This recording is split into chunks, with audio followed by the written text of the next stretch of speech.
said, I miss you more every day. She told him, honey, you'll be okay.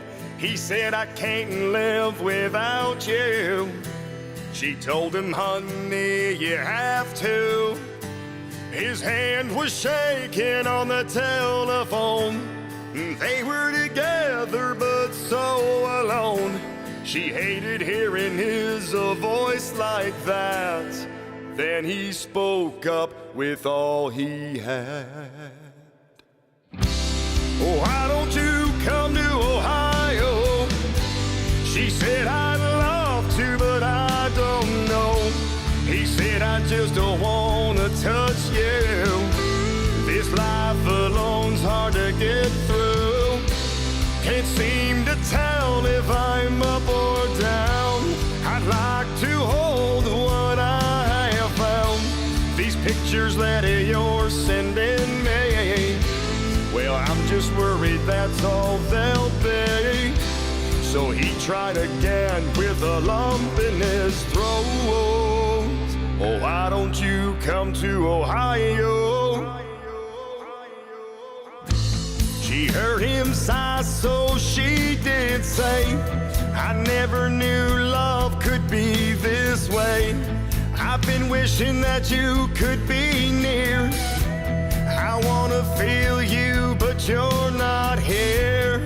I go to work and come home again. Oh, wait for your call every night and then. Every night when I lay my head, I cry 'cause you're not with me in bed.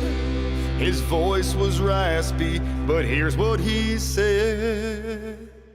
Oh, why don't you come to Ohio?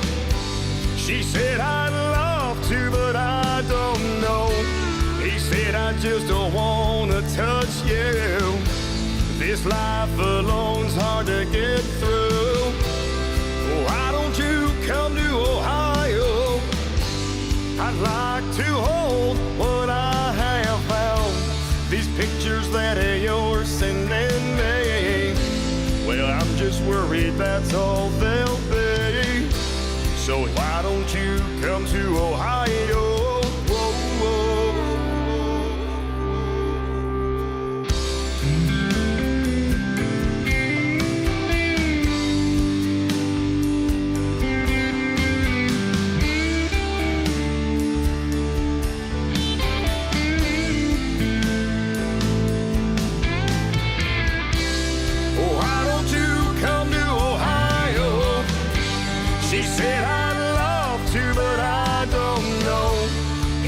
I just don't wanna touch you. This life alone's hard to get through. Why don't you come to Ohio? I'd like to hold what I have found. These pictures that you're sending me, well, I'm just worried that's all they'll be. So why don't you come to Ohio? Why don't you come to Ohio?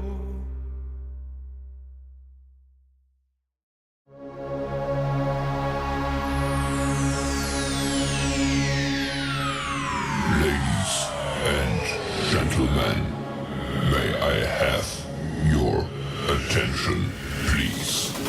The show starts in 10, 9, 8, 7, 6, 5, 4, 3, 2, 1, go. Hey, this is Jay Jones, and you're listening to Outlaw Radio.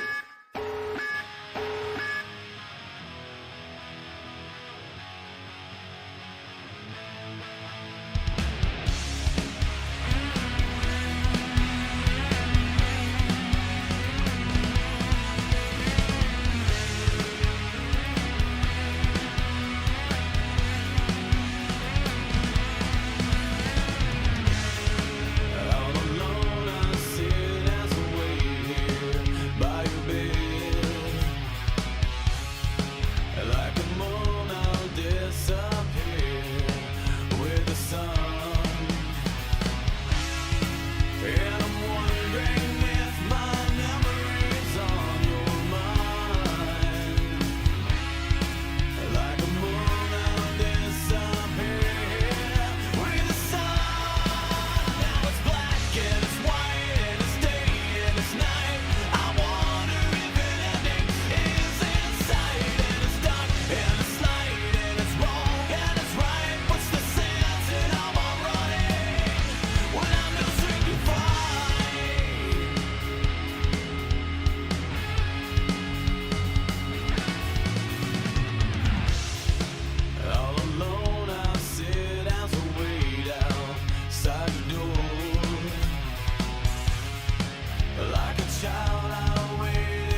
my head and burrowed even deeper. I built a knife in the serrated edge. I played your crazy games, you nuts, you golden edge. And then you let me go and think you're the only one who's got what I need. And I will make it bleed until my heart apart. And I will let it bleed. I will beg and plead. No, I will beg and plead, beg and plead, beg and plead.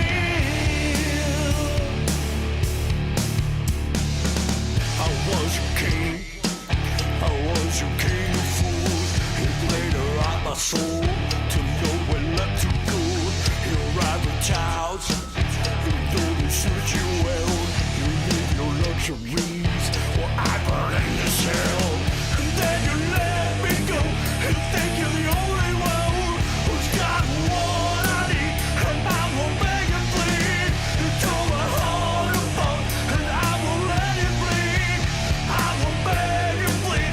No, I will beg and plead, beg and plead, beg and plead.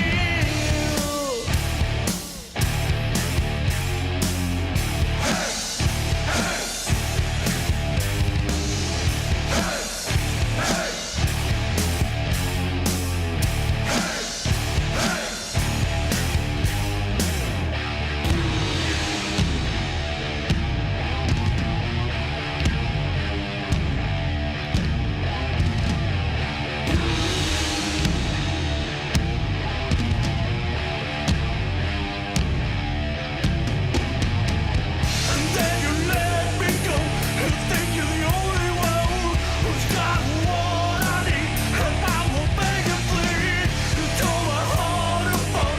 And I will let it bleed. I will beg and plead. No, I will beg and plead.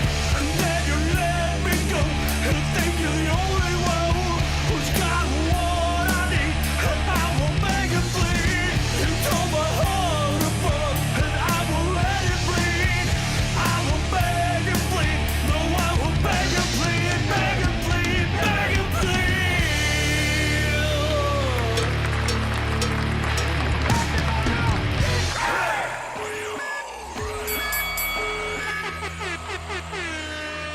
Hi, this is Jeff James, And this is Mr. Moonlight. and you're listening to Outlaw Radio.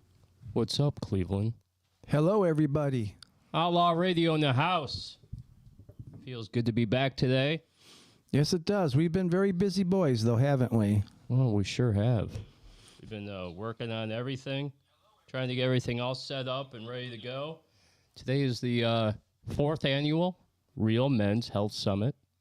And I can't wait to do my bit. We've done 4 of these. It will actually be our last one until next fall. Okay, I think I could wait till then. I think I can too. It's fun every once in a while. But welcome to Outlaw Radio. Again, the Real Men's Health Summit, Cleveland's #1 music and paranormal show. That is right. News show, I could also say. But it's a show about not focusing just on women. It's not a show about chasing women. And it's not a show where relationships rule our lives. We also are men, and we have to do what men like to do. Right, Jim? That's right. And we have good music tonight. Tonight we have Mr. Moonlight, Lovesick Drug, Idiot Cargo, Conspiracy 216, Starving Goddess, Rev It Up, Paul Austin Band, Mr. Moonlight, Lovesick Drug, Vintage Blonde, and who kicked us off, Jim? I think that was a band called Mud. Oh, well, actually, Matt Chase did, but then That's true. Mud Junkie was the second song. It was a banger. A banger. They're from North Carolina, by the way. Yes, they are. Great band. I'm glad they have interest in sending their stuff to us. Yeah, very cool. We get a lot of music from South Carolina and North Carolina, and as well as all over the world right now. We have, It's kind of incredible, actually. yeah, Great Britain, Africa. Come on. we're overloaded with music. We had to take on a second show, which is going to be on Thursdays, starting May 29th at I think 4 or 5 o'clock, something like that. We haven't really nailed that down yet. That sounds about right with Leslie. Yeah, I think an early evening show would be nice, and then we could possibly go out afterwards. Yeah, Leslie, your friend will kick us off on the first one. We're going to talk about Dolores Cannon. We're going to play nothing but Ohio metal, rock and roll, and outlaw country. Whereas this show, we're going to play music from all over the world. Let's get going then. Yeah, pretty cool, right? Also, tonight, as I said, we have an interview with Lovesick Drug, and then this guy, Mr. Moonlight, I'm finally going to interview you. It'd be pretty cool, huh? Well, I don't know if I'm going to be that interesting, but we'll give it a shot. We'll see where it takes us. Okay, so we had another fun week, Jim. Sacred Vortex, it's the place to be, right? Yes, it was another good evening there. Yeah, it was community togetherness, and for one common reason, just to rise up together. It's a great artistic place to be. And there were a lot of good people there, that's for sure, this week. Yeah, Eleanor Rigby behind the bar. Dave Kovac was there. That was a lot of fun. And yeah, Sacred Vortex, I can't talk highly enough about it. It's a great place to be. The Boutique also added another artist to Friday night, Jim. Oh, you did? Yeah. Actually, this came from the owner when we met with him. Alex Hefner will be kicking it all off for us, and that'll happen on Friday. So that's who he was talking about, his friend? Yeah, that's his friend. So we got him to come then. Yep. And then you heard at the top of the hour, Come to Ohio by Matt J. Chase. And he'll be performing live Friday night at the Boutique at 4 p.m. Boy, that song really is a masterpiece. Yeah, produced really well. And that song is up for the state song for travel and tourism through the state of Ohio. So if you can, write them and let them know that that song's available. And it's a I great still have to song. do that. It'd be perfect. Yes. We got to. But I want to say thank you for everybody coming on. Fred's on here, Matt Guka, Johnny Rocker. Hi, Johnny. Allison's on the show. And there you go right there. There's Fred. He was a little sick earlier in the week, but he's feeling better now. That's good. One of our new listeners. Then Johnny Rocker's on. Evening, friends. Hey, Johnny. He's a few minutes late. He was stuck in traffic, and we have a very cool surprise coming on very, very soon.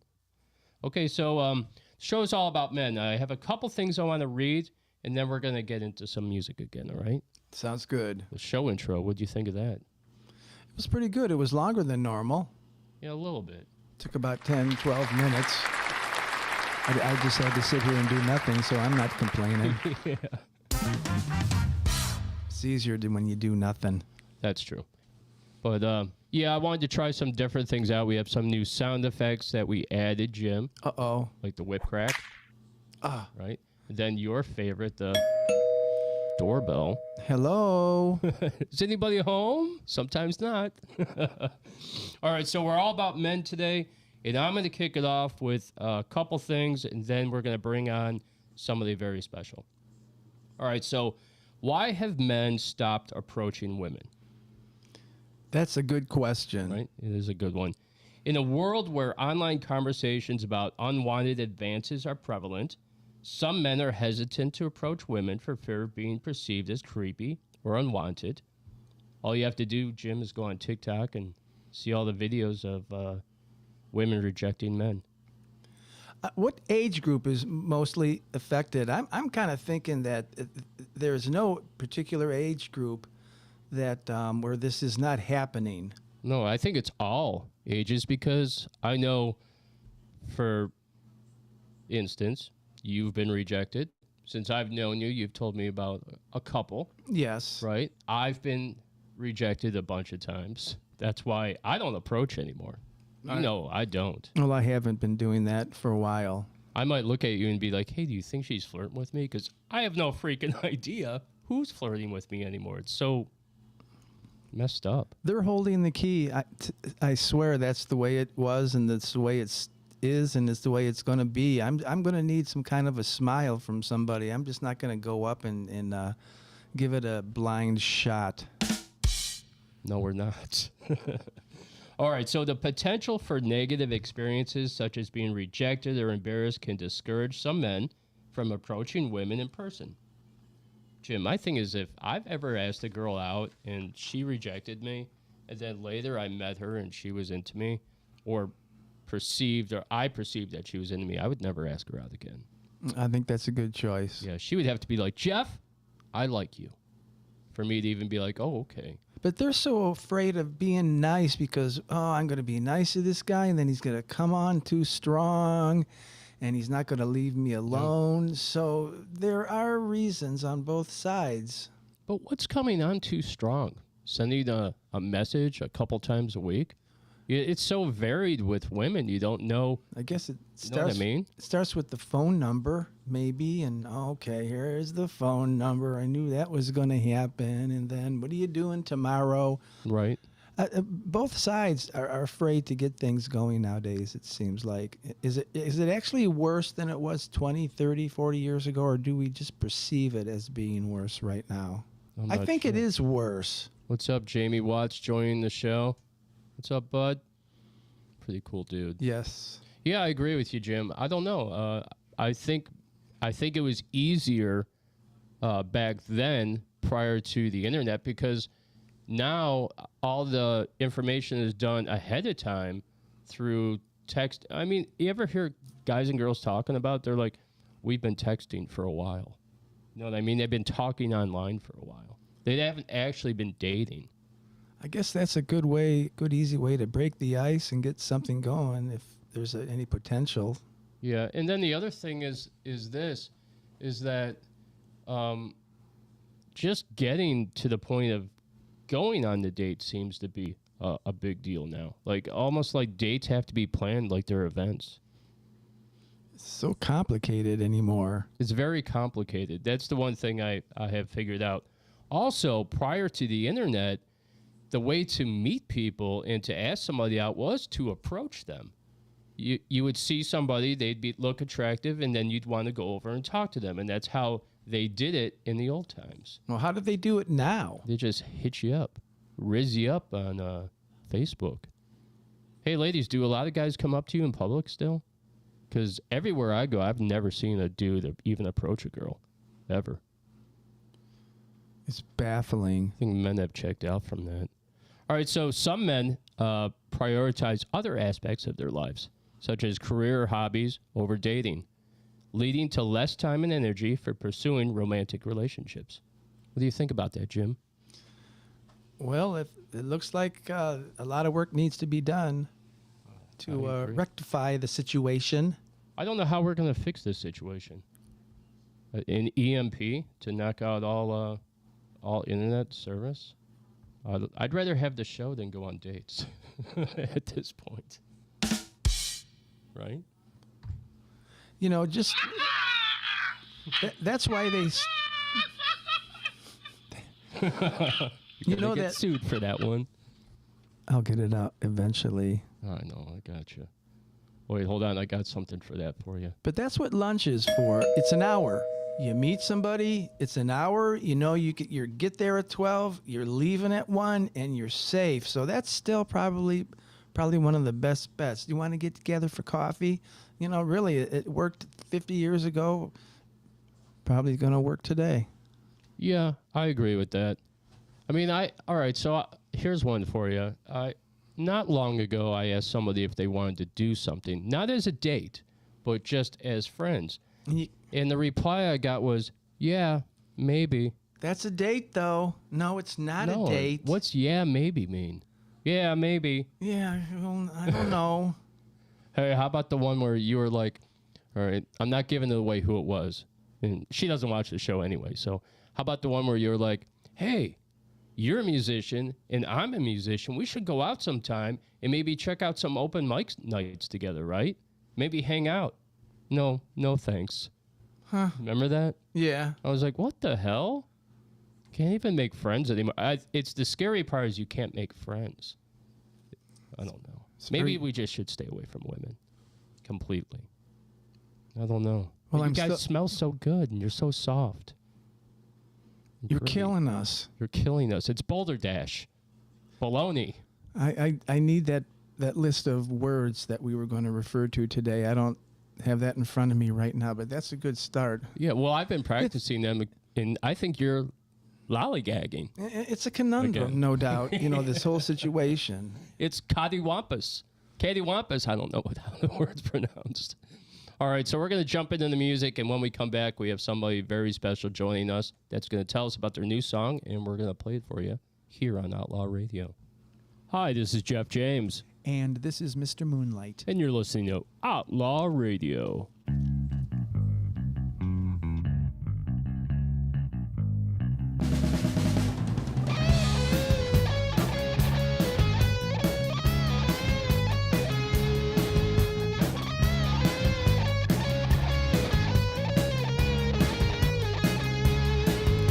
Excluded from the boys' club.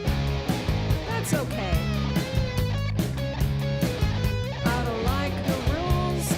Can't stand the games you play. Don't have to hug me when a handshake will do. How would you like it if I did that to you? Respect's not just a word that you say. Stop holding me back. You're in my way. Get lost.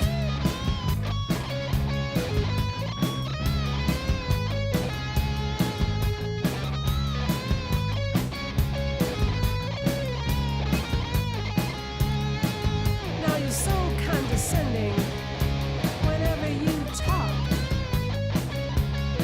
I've been around the block and I can walk the walk. I know which wrench to use, don't you dare scoff. How do you think I got those rusty nuts off? Hey mister, it's a new day, stop holding me back. You're in my way. You're in my way. Get out, get out, get out before I run you down. You're in my way. You can't stop me once my feet hit the ground. Never have to touch me and don't call me babe. Get out, get out, get out because you're in my way.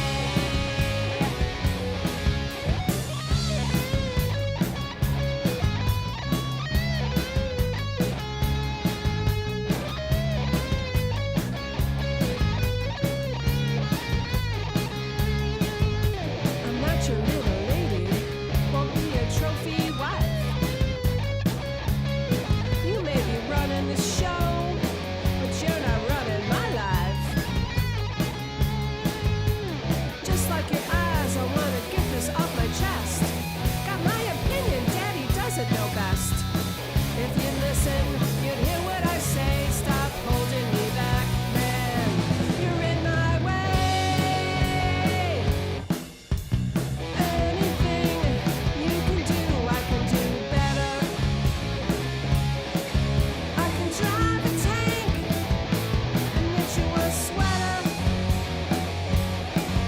I'm tired of hearing about the ceiling of glass. When we blow the roof off this place, you can kiss my ass. Kiss it.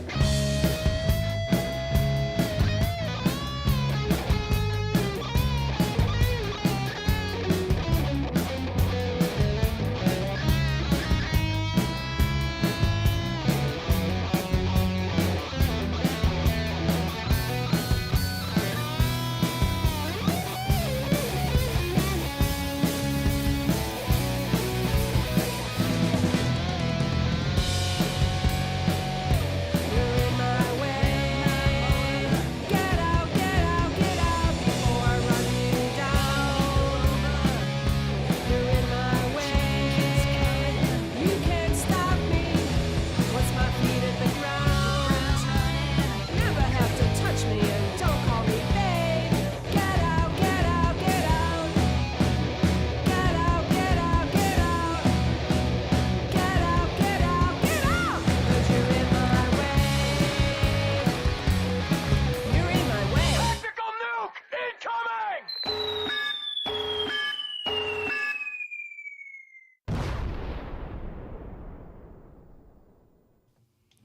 Johnny Rocker in the house on Outlaw Radio, baby. Welcome. guys. Welcome to the show, man. You guys all know doing? what this is. Something special is happening, right? Right. An announcement or something? Yeah, we have a little announcement. Somebody for you, getting Jim. married or something? Yeah, Almost not- that good, man.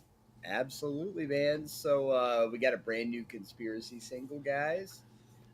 This one's very, very important to me. For anybody that's ever dealt with grief or stress or anything going on in their life, like this is a song that came out of a 3 a.m. like fever stress dream, um, and it's the new conspiracy lineup firing on all cylinders. And honestly, it's probably the best piece of music I've ever written. So, couldn't be prouder of Brett and our new singer Anthony Gonzalez from Four Locos on this deal. It's just kind of like, as a musician, sometimes the planets line just perfectly, man, and some magic happens. Oh, very cool. The song got released Friday, and it has been a whirlwind of things that are happening with it. Something else I'm going to tease, and nobody knows this. Nobody knows this. Still have to be vague, but because of said song and what happened on Friday, your boys in Conspiracy 216 are going to be doing an opening slot for a national act this summer, and it's going to be announced on 4/20. Awesome, So dude. keep your eyes peeled for that. That's And, fantastic. Isn't that something- cool, Jim? You just can't announce it yet, right? Is that it? Yeah, and it's all confirmed, but the promoter's not ready to announce the show. You'll see why it's going to announce on 4/20. It'll all kind of make sense when it's out there, but we're just humbled that we got the call, and it just kind of feels like, man, this is like the rocket ship taking off. You know what I mean? So Very cool. Hey, I don't think Jim's heard the news, but tell him the brand new news besides the song that came out. Who just joined Conspiracy 216? that's right, Anthony Gonzalez of Four Locos. So he has been a Cleveland Awards Best Vocalist in Cleveland 3 years running. Tony is a powerhouse singer. And the cool story about it is in the very early first conception of what Conspiracy 216 would be, Tony was involved. The original vision we had was going to be to have two singers. One of them be Tony, and just at the time, Four Locos was extremely busy, and it didn't look like it was going to line up. But here we are a year later. And, Very cool. and magic's happening. So Tony sings his ass off on this deal. I feel like a lot of folks that know Four Locos obviously knows his melodic singing chops, but like Tony's got some metal in him. So it's Oh, I heard it. I've heard it. Yeah, he was the Absolutely. I singer agree. on the Haunted one. absolutely. Is he still with Four Locos? Yes, Four Locos. Oh, okay. He's a busy boy then. Absolutely, everything's going to kind of work in tandem. One of the things that's cool about that is Tony does the booking for Four Locos. It's his baby, so it really gives him the flexibility to kind of work around things. Something else to think about: if you are a bassist and or second guitar player and you've got some serious metal chops, we're going to be filling out this lineup over the next coming month or two. So we're going to be looking to set up some tryouts, some hangs. Cool. It's got a lot more to do, I think, these days with the hang factor, and is somebody cool and is there a vibe? That's just as important as the playing. We are, due to, it was kind of one of the reasons we made the changes that we did, is the nature of being a musician is lots of people, want to be in multiple different things. And it was just getting too hard to kind of work around the schedules of that many bands. So we are looking for folks that can full-time dedicate, where Conspiracy will be their priority. Yeah, very cool, man. But hit us up on the Facebooks. All right, very cool. And I want to thank you for stopping by. This is Outlaw Radio. And Johnny, introduce your new song. Hey, this is Johnny from Conspiracy 216. You're listening to Outlaw Radio, and this is Our Struggle. Very cool. Thank you, Johnny. Have a great night, bro. And have fun recording tonight. Thanks for coming on. Absolutely. Thank you, guys.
Hi, this is Jeff James. And this is Mr. Moonlight. And you're listening to Outlaw Radio.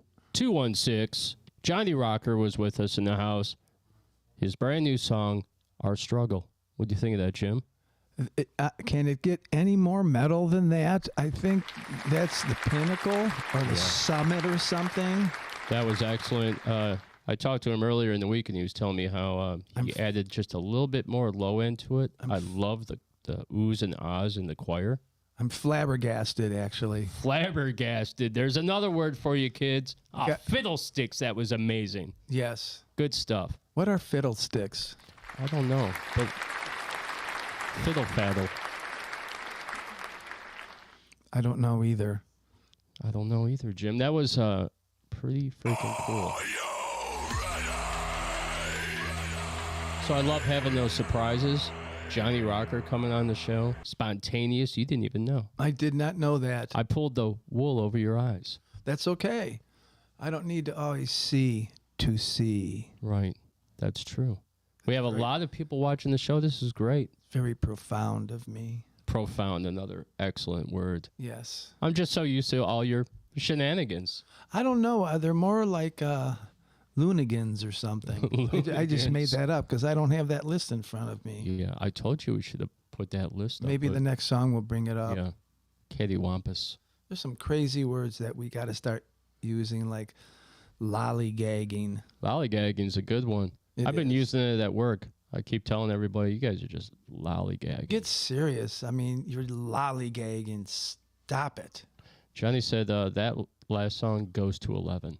Goes to 11. It's one higher. On the scale of 1 to 10, it goes to 11. It's one higher than 10. This one actually goes to 11. Do you know who said that? No. The guy from Spinal Tap. Oh. This is a love song that I wrote. It's called Lick My Love Pump. That was in the movie Spinal Tap. Oh. Yeah. So are they getting back together? I heard something recently about Spinal Tap. I did see that they might be doing a second album. I can't remember what the first one was. It like Smell the Glove? I kind of missed that era for some reason. I never really got totally turned on to them. Not that I didn't want to. It's just that it was the opportunity. I had this one clip that we used on Loud and Local, Jim, that started the show, and I don't know if you ever seen it. A lot of people didn't. They would listen to Loud and Local, but I used to always tell them, I used to put all these movie clips in there. And I had this one from Spinal Tap where they're walking backstage and they're trying to find their way to the stage. They have their guitars on and everything, and as they're walking around, and it's in Cleveland, and they're like backstage at one of the concerts, and they're like, "Hello, Cleveland! Hello, Cleveland!" And they open up the door, and it's the bathroom, and they're like, "Oh man!" And they're walking around some more, and they open up another door. Was that the funny part of the movie? That was the funny part. Oh, they boy, open up another door, and it's like the didn't. exit, and they're like, "Hello, where's the stage?" The bathroom. Was it a men's room or boys' room or both? Yeah. That's important now. You have to know these things. Then there was this one part in Spinal Tap where they all played bass. And I think it was called Big Bottom Girls. And they all played bass on it. And they're like, and on lead bass, Nigel. And there's like all four of them. They're all playing bass. I got to see that movie, I guess. Big Bottom. Talk about mud cakes. My girls got 'em. I don't remember that. Big bottoms drive you out of your mind, right? I remember Queen had a song about fat bottom girls or something. Yeah, they make the rock and world go round. I never really heard that. agreed with that statement. Yeah. It's Boulder Dash. It's baloney. poppycock. Poppycock. Another excellent word. You know, a lot of people don't use these words anymore, Jim. Because they're too many syllables. It's easier to say the S word or the F word, you know. What was the other one? It was like something like eyes, toaster, biscuit eyebrows or something. Remember? I do not remember that one. Crazy one. And then Johnny Rocker said, there's a fine line between clever and stupid, really. And that was said by Spinal Tap. Oh, is that right? There's a fine line between clever and stupid? Yes, there is a very fine line. Nowadays, it would be called common sense because common sense isn't so common. Right? All right, so I have this for you about relationships, and then we're going to move the show. I was thinking about that and didn't come up with anything. So move on. Just move forward. All right, here we go. All right, so the idea that relationships magically appear when you least expect it is common, yet potentially misleading. It's a sentiment that can lead to a passive approach to finding love, rather than actively seeking it. Many women say this. I heard it my whole life, Jim, my mom and my sisters. When you least expect it, you'll find love. Right? That's kind of true. Yeah. Well, it might be true for women because they find love so easily. They find relationships.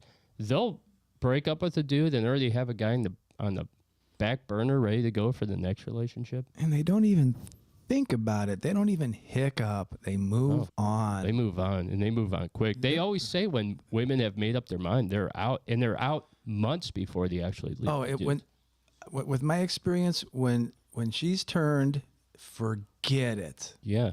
You're done. I think for the vast majority of men, it's a false statement. Expecting to love just to come, this is love. I'm knocking on the door, baby.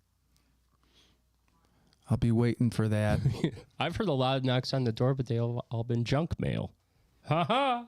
That was a good one. Or it was a fat bottom girl. It was a fat bottom girl. She wanted to make my rock and world go round. Not that I want to complain about it, but I'd keep looking, maybe. Big bottom will Not drive that you out I'm of the your most mind. gorgeous thing either. How can I leave this behind? Don't we all want something better than what we are, maybe even? I think so. Even so. Is that Snagglepuss?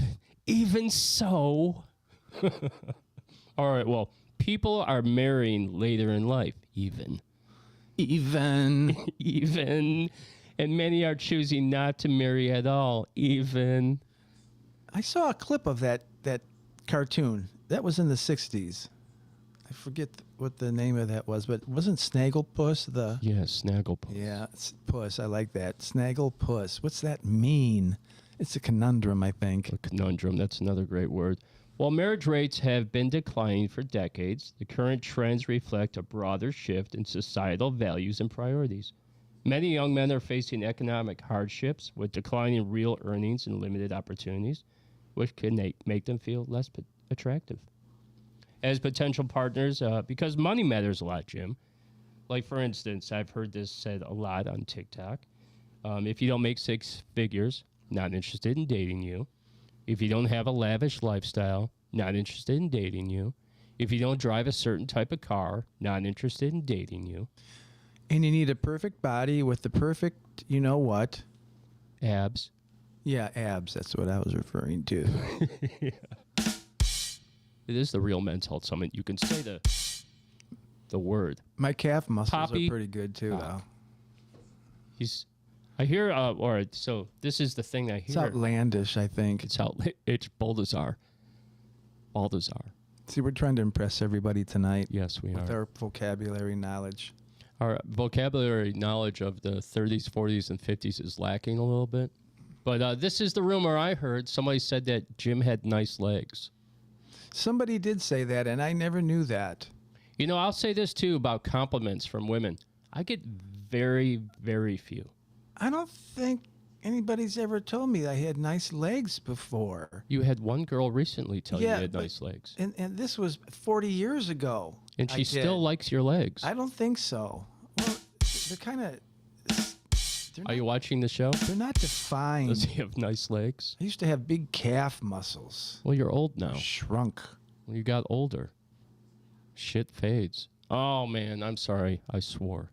That's okay. I dropped a shenanigan. A schnitzel.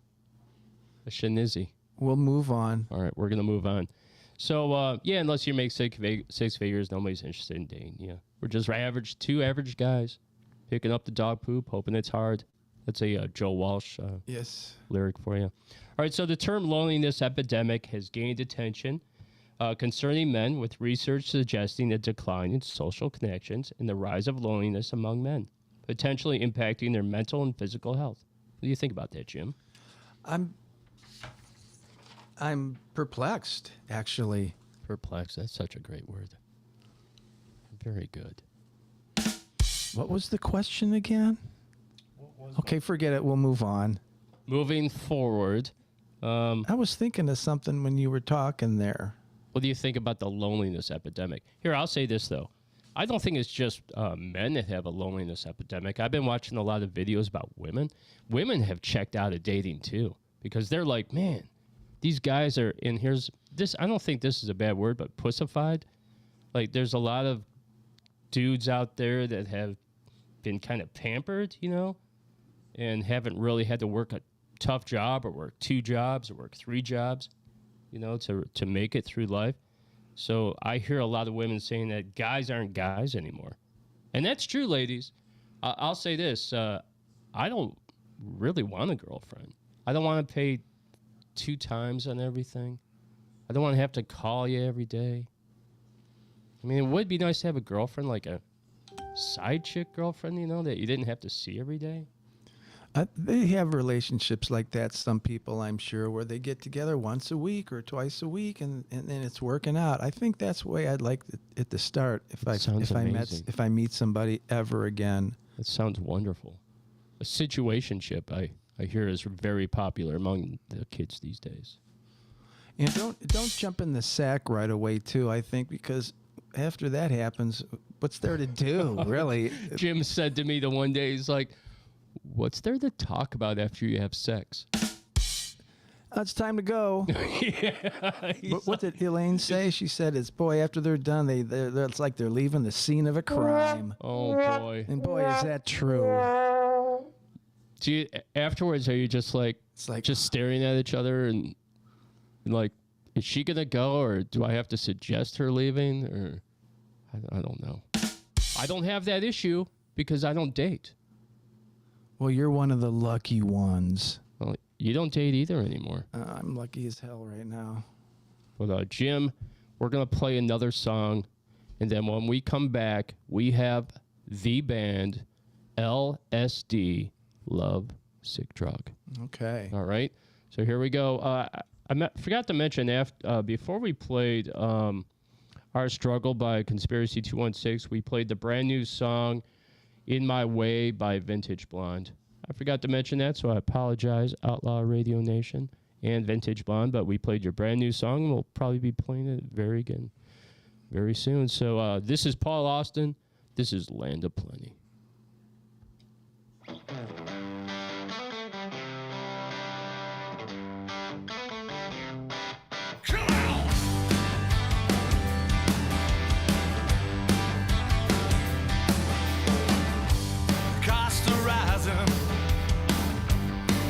Control, and the taxman chasing me for the money I owe. Ain't no transfer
You're like, oh, there we are.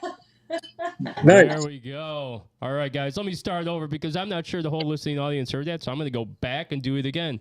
Groove Rock, Aaron Murray Garrett, Billy Blair, Lou Morris, Fernando Salas, Chris Carnage, Lovesick Drug is a rock and roll supergroup out of Dallas, Fort Worth, Texas, featuring members of Junk, Coilback, and more. Completely original, yet with a familiar feel. Lovesick Drug blends rock, roll, metal, punk for an in-your-face sound. Super nice band page, nice merch page.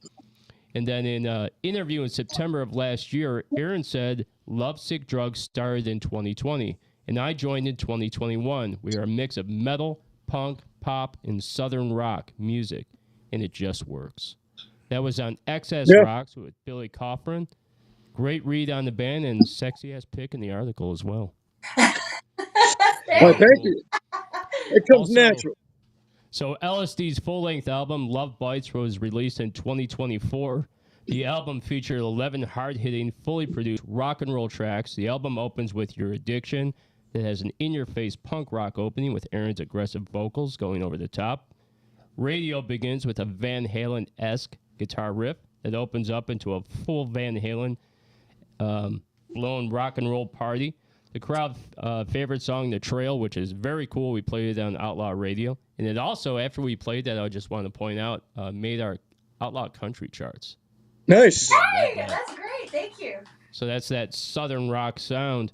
Also, Erin starts that song with her own soulful lyrics, Jim. There's no other music. It's just her singing. It's really great. Followed by Billy bringing the Western rock guitar sound. Hell yeah. And it's perfect for post-credits, the soundtrack for the song, the movie Corsicana. I said that right, I hope. Songs like Zombies, I'm Gonna Be Mine have even been featured on various movie soundtracks. Lovesick Drug isn't just a bunch of boring musicians standing on stage. They also look and have the feel and charisma. Erin Marie Garrett is a former lingerie football league player, two-time FHM cover model, currently working fashion model and brand ambassador. Very cool. Thank you. Very cool, right, Jim? I agree. We'll get you guys a copy if you want. Yeah. Billy is an established actor that has been in a number of feature films, including Machete, Elite to Battle Angel, Sin City, A Dame to Kill, for Jonah Hex, Rob Zombie's 3 from Hell, and more.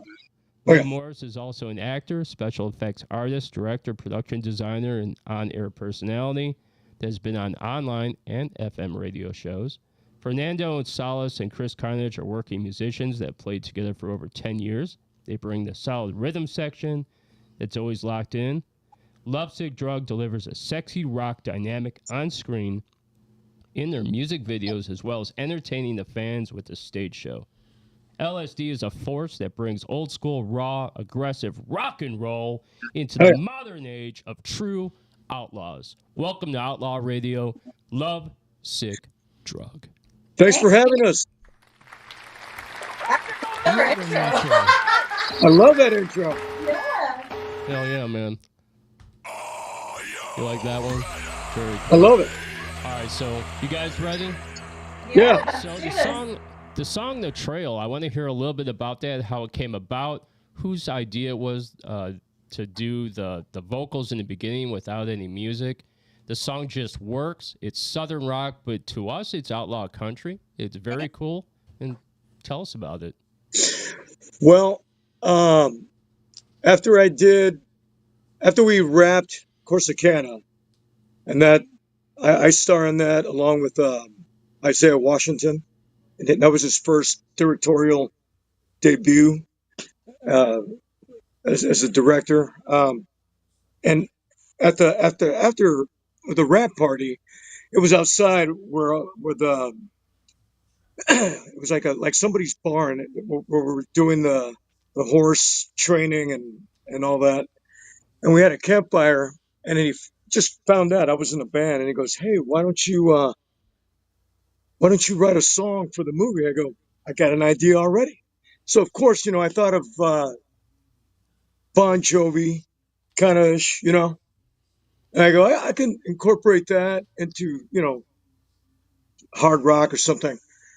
And so I came up with it, and then we had the other lineup, and the singer had the melody of the introduction at the time, and we were like, oh, that's cool. Let's work around that.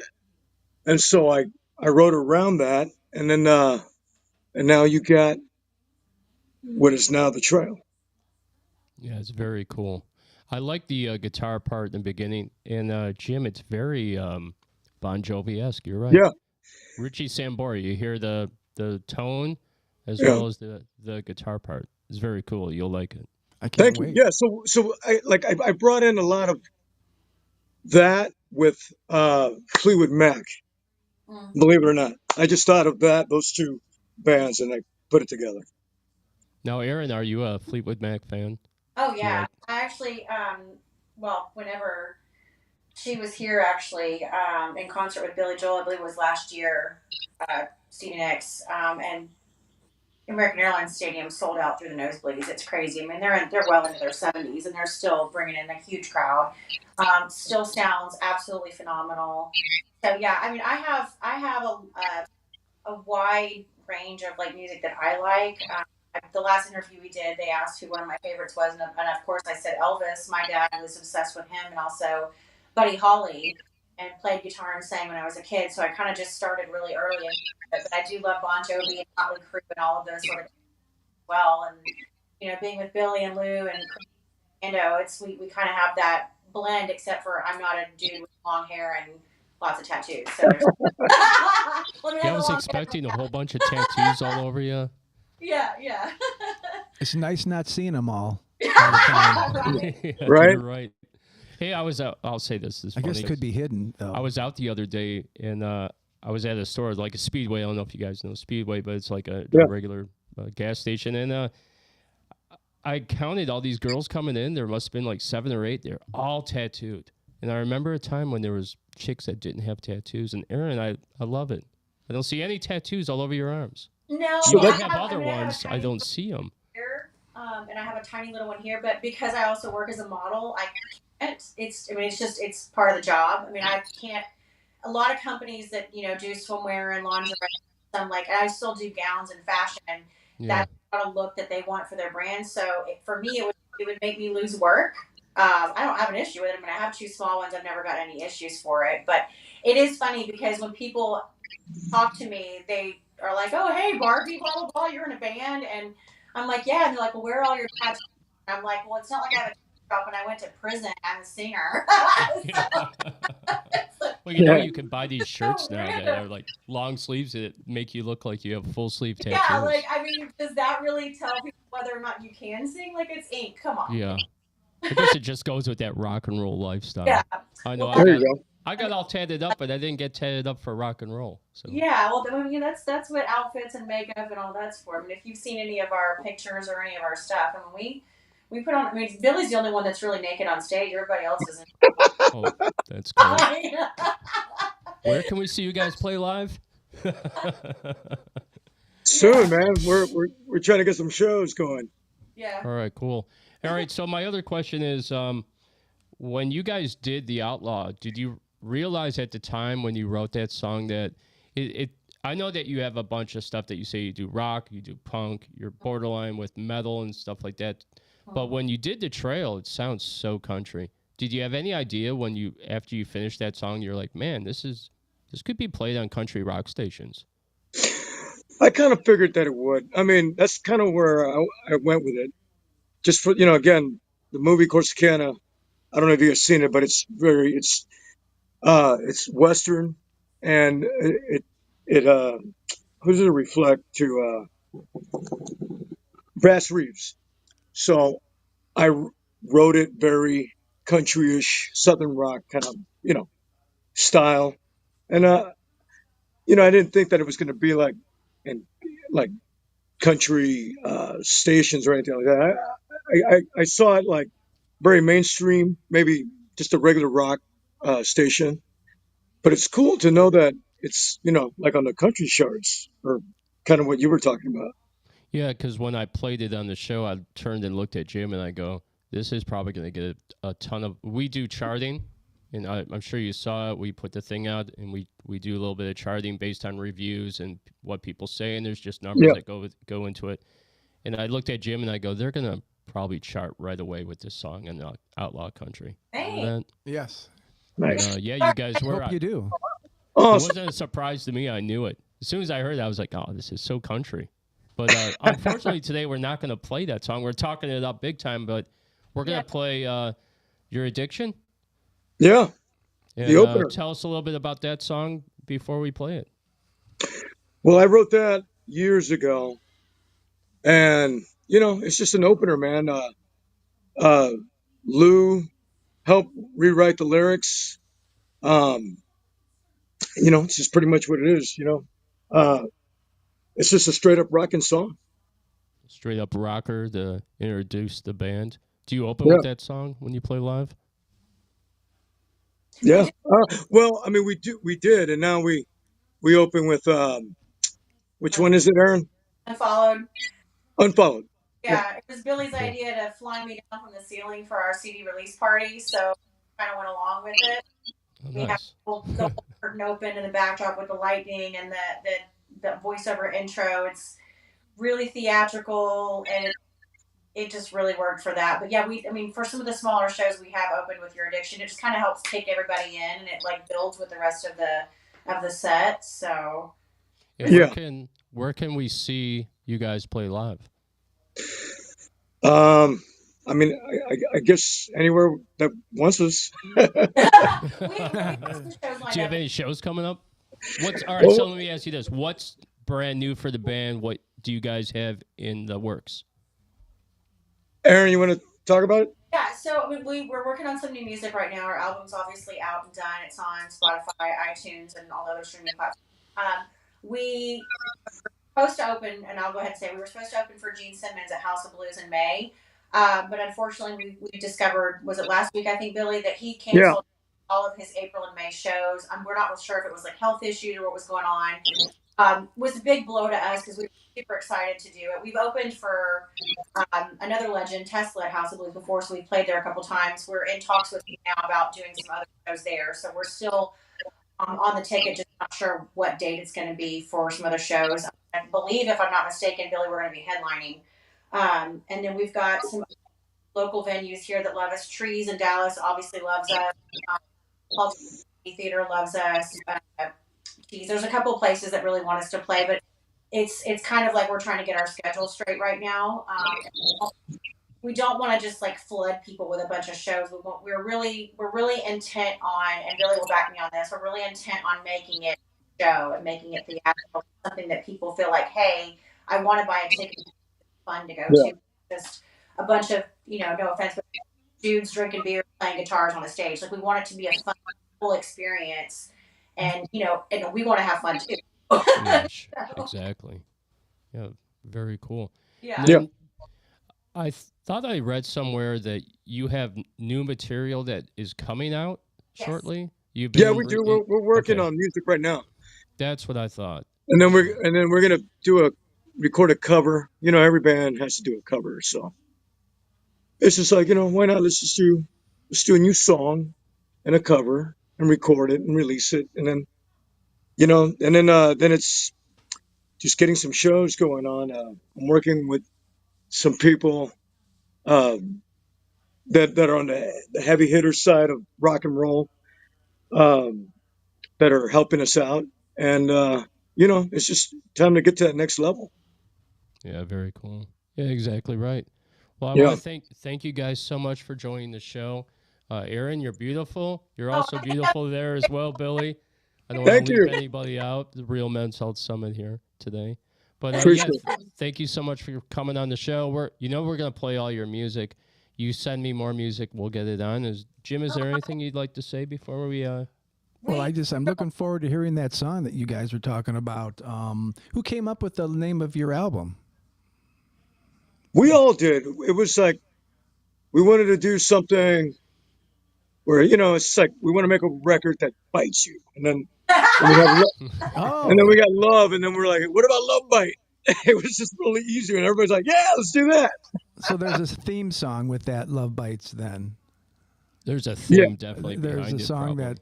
Okay. Yeah, a lot of our lyrics. I want to hear that song. Yeah, now he does.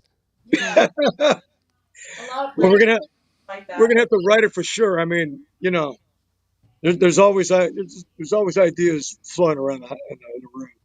That's because you're a ragamuffin. That's right.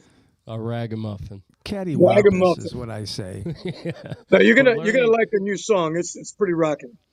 Yeah, we're learning all these words for a festival coming up because we can't swear because there's children involved. And we're working on it now, so we're not going to go berserk. That's a I totally word understand on our that. list. But okay, guys, this is Outlaw Radio. You've heard from Lovesick Drug.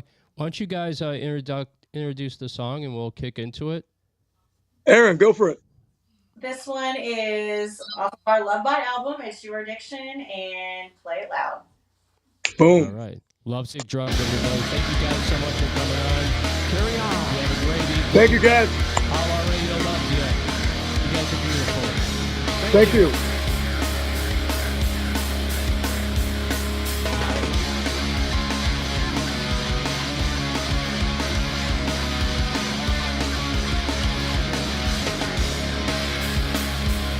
See you walking down those ideas in your head, talking loud and acting proud, and then you say, "Come with me and you will see another land." Didn't know that I would show you who I am. Take my hand, you're the man I've been waiting for. Didn't know I would show you what I had in store. Got a taste of my face and you fall to your knees. Took your time on your mind and now you can't be now. You can't be now.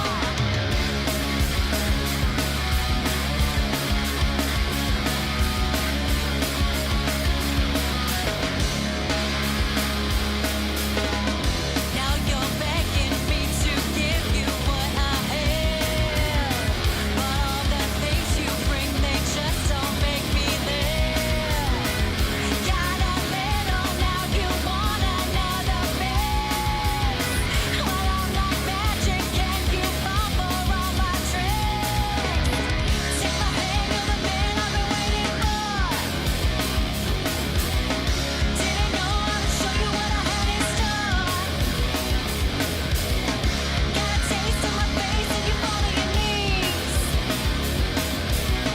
Took your time on your mind and now you can't be now. You can't be now.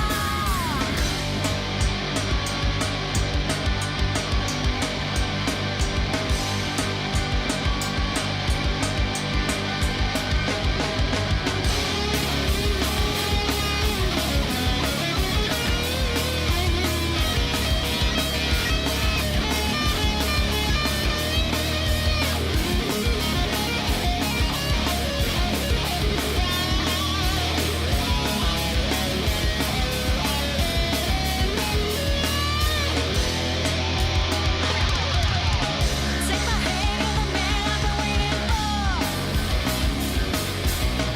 Didn't know I would show you what I had in store. Got a taste of my face and you fall to your knees. Took your time on your mind and now you can't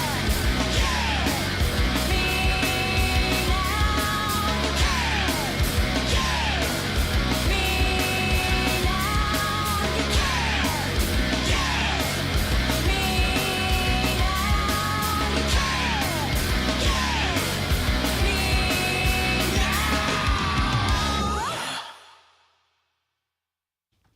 You Wow. Hell yeah. Lovesick Drug. Now that was a moving song. Good job, guys. Jim said in the middle of that song, he's like, there's nothing country about this, Jeff. I knew it wasn't the country song, but boy, what a variety you must have. Yeah. That was rock and roll. It wasn't that Pure funny. Rock and roll. It was berserk. It was cattywampus. It was ragamuffin. Very gallivant. Please define all those words. That will be your next test. What's it? I don't know.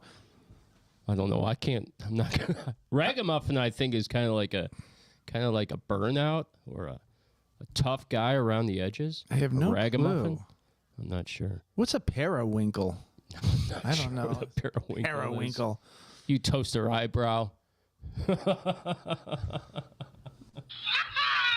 Oh boy. It's just. Are we fun going to be stuff. sued playing that little bit? I hope so, because remember what Mark said? Once you get sued, that's when you know you've made it. Yeah, because at that point we're going to be millionaires. Yeah, they'll know you have money, and then they'll go after you. Right now, nobody Until then, you cares. could probably. I'm not going to say it. Oh boy. It's too much rigmarole, really. Rigmarole, that's a great one. All right, guys, so this is the Real Men's Health Summit. Well, let me back that up a second. Lovesick Drug, so cool, right? Yes. Very cool band. The Trail, I want everybody to check out that song, The Trail. Southern rock, outlaw country, true outlaws, super cool. That song, Your Addiction, they say kicks it off for them. They used to do it. Now they have another one that kicks off. I can't even imagine how good that one must be. But yeah, rock and roll. Also, she is absolutely beautiful. My gosh. I'm going to have to look for her in the Lingerie Football League photo. I bet the men all want her, huh? Oh, I'm sure. Yes. You know, there seems to be a trend in rock and roll with metal bands, and I've noticed a ton of female singers. And also, not to be misogynist or chauvinistic, but they're all freaking hot. That helps. Beautiful. Like, for instance, It helps the cause. Angelina Green. Absolutely beautiful, right? Did you see that, Jim? Or did I go too fast for you? Oh, I saw that. Monica and Solis. Absolutely beautiful. And there's just a couple for you guys to see. But yeah, that was Lovesick Drug, Your Addiction. Excellent, right? And Matt Guka said, very awesome tune. Yeah, it was. All right, so here we go, Jim. This is my storyline for the Real Men's Health Summit. And I did my story on male enhancements. And it's not like the male enhancements that everybody might be thinking about. You know, it's not sexual. But it does help the body, and it is a function of men, which is sexual. So here we go. So ginseng is a traditional herb that may boost stamina and vitality. Zinc, another one that supports testosterone production and overall health. Vitamin D plays a role in energy production and immune function. These are just a few. And those are your basic, normal ones that everybody knows about. Now, here's some that you may not have ever heard, okay? Alpha Brain is a brain supplement promoted by Joe Rogan. While it claims to improve cognitive function, or this one, ashwagandha, which sounds like a town in Lagos, Nigeria, an adaptogen herb traditionally used to improve stamina, reduce stress, and potentially boost testosterone levels. Or even this one, shilajit, a natural resin, is traditionally used in medicine and is believed to offer various health benefits for men, including supporting male fertility, boosting testosterone levels, and potentially enhancing sexual performance and overall vitality. There are so many things on the market today, Jim, that can help with muscle growth and just living a healthier lifestyle. And there's this one place that's right by my house, by the bank, that's a supplement store. And you can go in there and find a lot of these different ones. You can get ginseng and zinc. You can get Alpha Brain there. They have all different kinds, like GNC. Have you ever thought about supplements? Not too much, I guess. Okay. Maybe I should.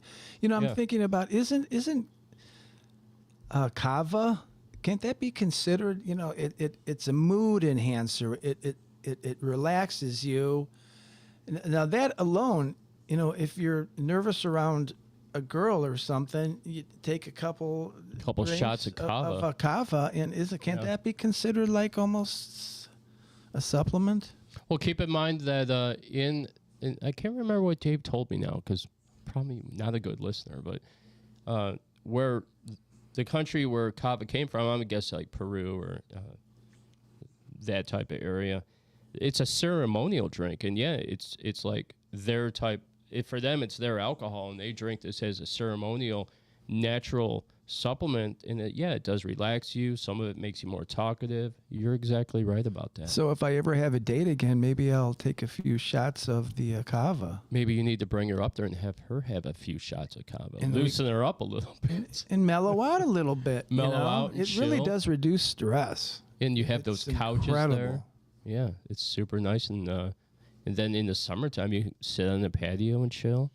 It's no baloney, I'm telling you. It's the real thing. Yeah, Boulder Dash. No, it is really a great place. All right, so Matt, I know you're out there listening. Did you really think that you were going to make it through a whole show, the Real Men's Health Summit, without talking about sex bots? Because here they come, Matt. All right, so meet Henry, the world's first generation of male sex robot. This is for the ladies, because most men have totally checked out of the dating scene, like I have. But this is for the ladies out there, okay? Now, remember, dudes, here's another little tidbit, and I said this to Jim the one night. Just because she's smiling doesn't mean she's flirting, right? Don't get excited, because 95% of women reject men when approached. That was a survey done by DateRight.com. Can you believe that? 95%. That's the audacity. That'd be like being 1 for 200 going to the plate and swinging the bat. That sucks. The odds are not good for guys. The odds are not in our favor. Okay. So the goal of Realbotics is to create an idealized version of a man that is so lifelike the consumer forgets they're interacting with a machine. They can be programmed to be sensitive and talk about her feelings. They can be programmed to do all the housework. Can you believe that? Programmed for sex, where they never get tired and can go all night long, baby. Can you believe that? I can't believe it. Are you It's flabbergasted? not malarkey at all. It's the real thing. Are you flabbergasted? Yes, I am. I can't wait to see one of these things. I don't know if I'm going to participate, though. No. They cost between $11,000 and $50,000. Can you believe that? All right. So also, this is crazy. But also, they can be ribbed. They have a bionic penis. And they're not battery operated. They plug into the electric. So they never tire out.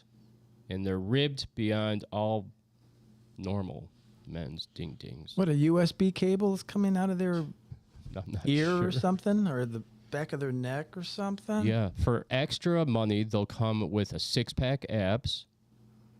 Right? They'll be airbrushed. And they can have any color hair you want. They can look like an actor if you want. And this is pure silicone and everything. Isn't that insane? I don't get it yet. I just don't. The whole thing. I can feel the dating scene being flushed right down the toilet. And I wish I had a thing about the toilet flusher for a sound effect, because that'd be great. And that's my male enhancement special discovery. Well, thank you for bringing that to our attention. I'll have to save $30,000 to get myself one, and I think I'll give it to you to try it out first. Well, I have no use for the male sex robot. Oh, that's right. Oh, boy. We were talking about males here. I automatically go female. I'm sorry. That's just the way I'm wired. Here you go, Jim. Anybody home? Anybody home? We're talking about for the ladies. Yeah, it's Meet Henry's, the male sex robot. But yeah, they are in production for female robots as well. But nobody wants that first generation one. Do you want the first generation female sex robot? Why not? As long as it's not sloppy seconds or something. What's up, Dad? Aren't you happy you watched your son's show tonight? Yeah, it's the Real Men's Health Summit. So yeah, Meet Henry. $11,000. Is Janine Spring out there? Would she spend money on this thing? I don't know, bro. I don't know. That's craziness. I don't even want to say it, but it's basically, it boils down to, even with these bots, male, female, isn't it just masturbation when it boils down to it all? It would be. It's at a level that's ridiculous. Yes, just go get a woman, I guess, or a man. Yeah, but let's talk about that. It's like impossible to go get you want to have a girlfriend. You don't want like a sex operator or a sex worker. You don't want to pay for it. Although we could go back and forth about if you're paying for it, if you're not really paying for it, because let's be honest, how many dates does it take until you have sex with a woman? Although there's some women out there are probably giving it up on the first date. But let's speak. In your generation, you probably went on a few dates before you shaboing-boinged, right? I think so, as I recall. It's many years back. And why do we do that? So we can have a connection to the person, like that person, maybe even possibly love that person. So it makes the shaboinging much better because you have feelings for that person instead of just jumping in the sack on the first time you meet them or running behind stage somewhere and doing it. You know what I mean? That's when you want to leave like it's the scene of the crime or something. If you do it real fast and you don't even know each other, you're done and you're kind of thinking, oh, I feel really silly right now. Did that really happen? Yeah. I don't ever want to see her again. Yeah, that's awful. I don't know if I've ever gone that far with it. Oh, boy. Yeah. Jim went there with it. Yeah, I agree, though. But it should be where you actually get to know the person and then you move forward with the relationship. I don't know.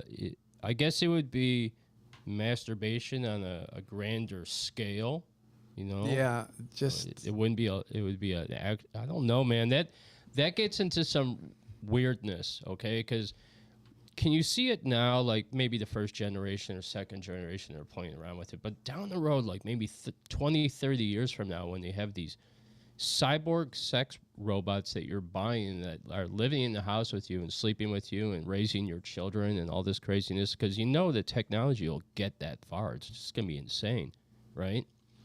Yeah, well. What's stopping you from marrying your sex robot? Or they're probably called male enhancement robots, right? Just think you could program her to watch football with you. We're down to one listener on YouTube. It's going to happen. That's fine. I see it happening, and I also see the downfall of mankind going with it. Oh, geez. Can you imagine the cleanup? That's what Matt Kuka said. No, I guess I can't. He said that they have one that looks like Jenna Jameson. And if nobody out there knows who Jenna Jameson is, she's a porn actress. I don't really even know. I know her name, but I don't even really know what she looks like. I don't watch porn. I forget too. Porn is boring. All right, let's talk about porn for a second. Porn kills the male sex drive. Do you know that? I did not know that. Porn desensitizes you. I can't speak correctly. Desensitizes you to actual real lovemaking. If you're watching too much porn, your brain starts to think that that's how all women should act in bed, and it's complete opposite. That's why I believe in true love, Jim. You have to have love for the person. There has to be a bond. You have to create a bond with that person before you jump into bed. Don't you agree? Well, there's some truth in jumping into... I forgot what I was going to say. Oh, boy. Oh, what do you know? Where's the doorbell? Mr. Bellinger, is anybody in there? Nobody's home right now. That's great. All right, yeah, so I think that you should have some type of relationship with the person, but I see the whole thing with the sex robots just going way off the charts. Also, okay, let's get back to what Matt said about, can you imagine the cleanup? Well, I would think that like first and second generation of these male sex robots, female sex robots might have to be a situation where you're cleaning the robot after, shaboinking. But I see down the road, like 30 years from now or 20 years from now, they're probably going to have like their own like recycle thing, kind of like how we go to the bathroom. They'll probably clean themselves and then deposit whatever things enter their system, right? I would think by that time they will have some type of system where they could flush out these things. Oh, don't you? I don't want to think about that quite yet. Jim's still stuck on the, oh God, I have to clean this thing. Yeah, making love, I noticed that when you do that, you a lot of the times you look at the person and that makes you feel like you really love them after doing it. So that's the good thing about making love, is that it does bring out your feelings of love. At least it can. Yeah, it makes a connection, and then you bond to that person. That's how bonding is. And that's what I wanted to say, folks. Here's one that's funny, and Jim brought this up the other night when we were talking about the whole sex robot thing. So say you spend, I don't know, $50,000, and this is like 20 years from now, and we're already on our 10th generation sex bot, and she's having a conversation, you're sleeping with her, you're getting high, you're sitting next to her on the couch, and you're watching TV together. You have her all programmed to love all the shit you like. Sugar that you like, right? And you have all this stuff, and then your buddy comes over, and he's like, hey, do you mind if I shaboink boink your sex bot? How would you feel about that? What's I'd that be like, one nobody commercial? touches my sex bot. What's that? What commercial is that? Don't touch my Legos or my waffles. Lego my ego? Legos. Let go my Legos. Lego my ego sex robot. something like that. Yeah, and Jim was like, he's like, I'm going to go take a shower right now. And if my sex robot is sitting in a different position or looks weird, you're out of here. Yes. Remember that? That was Permanently so funny. banned. Banned from the house. Yeah, but could you, I don't know. You would probably, and let's be honest, guys, down the line, they'll probably have cyborg rights. They'll have rights. You won't be able to do certain things with them.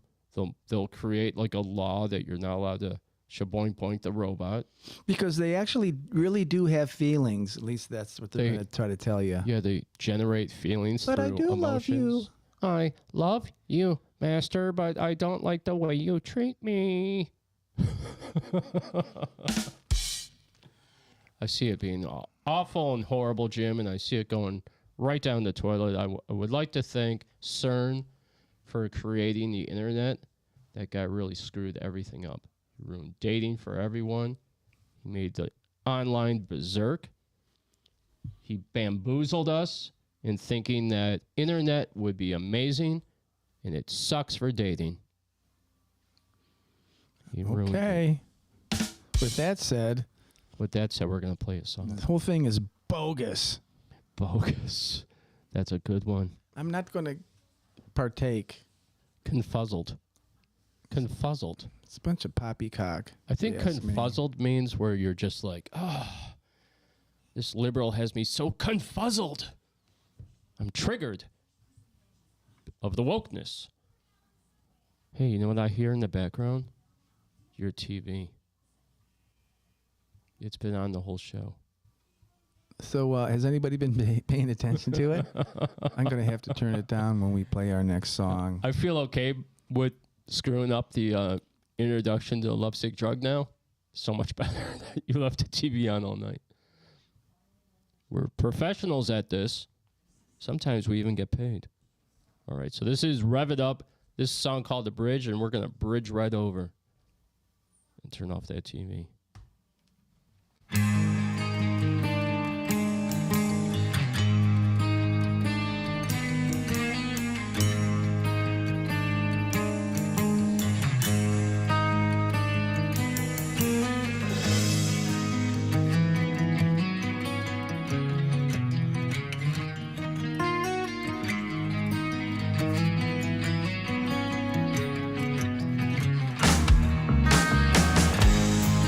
After we broke away, I went back to my old ways.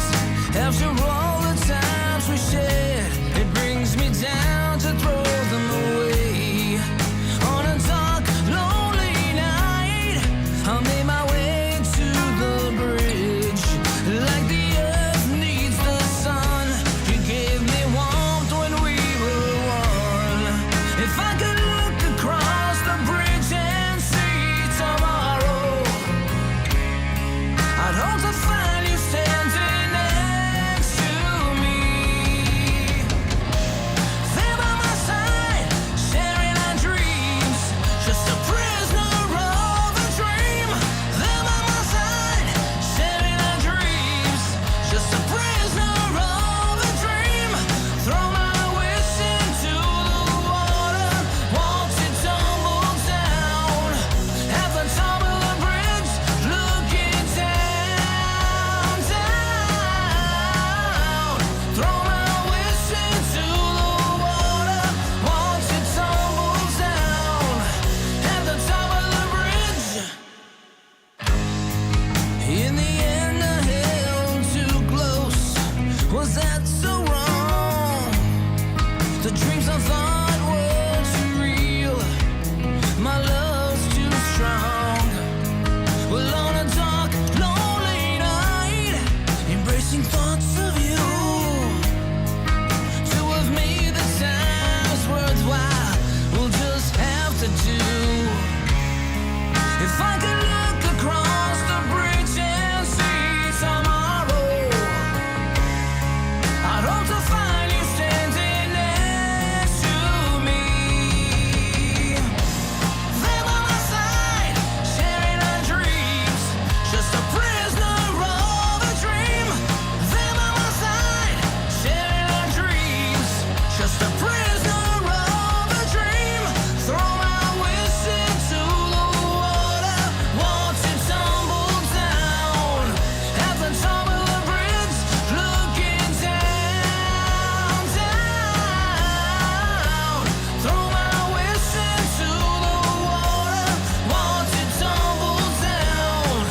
At the top of the bridge, looking.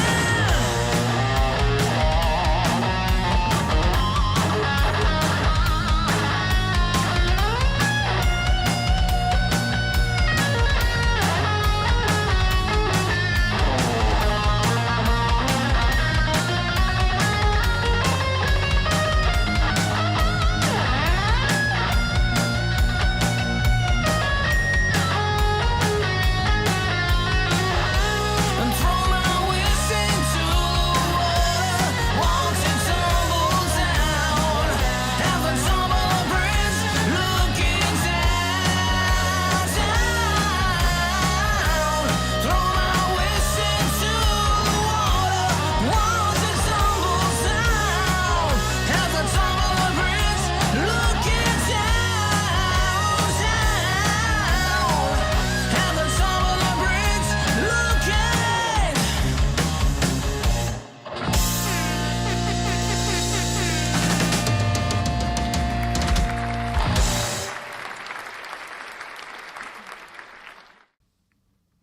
Outlaw Radio. Great tune. That was Rev It Up, song called The Bridge. It's another song that came to me from Dave Teeter. Choke Chain as well. Good job. Bunch of good music. So you guys know what time it is, right? It's time for Mr. Moonlight. It's time to interview the man, the myth, the legend, Mr. Moonlight. Oh my. I'm excited about this one. There's got to be a word here I could use. Poppycock. This is no fuddy-duddy. No fuddy-duddy here. All right, so I did a couple things this week to check out Mr. Moonlight because I wanted to look up his bio. I talked to Marty Schleckman. I talked to a few other people about Mr. Moonlight as I know him. And I also did a couple reviews of his song, Walking Away From You. And this comes from Chuck Vincent from Sarasota, Florida. Nice song. Vocals are clear and strong. Lyrics tell a good story. And the music is very nice. Chuck Vincent, Sarasota, Florida. Very Pretty nice. cool, right? Yes. Also on the same song, this song is so cool. It's like a modern twist on a grunge classic or something. Cool vocals and guitar work. I would put this on a playlist. Oh, what do you know? Thank you. That came from Mamie. I'm sorry. Mimi? Mamie? Mamie! It came from Mimi. I can't say this chick's name. White girl from Syracuse, New York. Well, thank you. Those are the 2 interviews. And I think he had 5 or 6 good interviews on there, but I just took a couple of them off the top and wanted to read them for you. Well, thanks. Not sure you've seen those yet. I don't think I have. I'm going to So- have to get copies of those and put them on the ceiling in my bedroom. You should take a photo of them, blow them up, and just put them in posters all over your house. So when people come over, they could see that. They Look at could me. be like, look at me. I'm also an AMG recording artist. But we'll get to that. Okay. So Jim Bellinger, or as I know him, Mr. Moonlight, musician for over 40 plus years. He's written hundreds of songs, released his first music in 2003. This is what his bio reads. But this singer-songwriter deserves so much more for his intro. All right, so from inspiring band names, ideas from friends, like the band name Jimmy and the Queens, which is, I love that one. Jimmy and the Queens. That was in the 70s, and, you know, Queen was a big band then.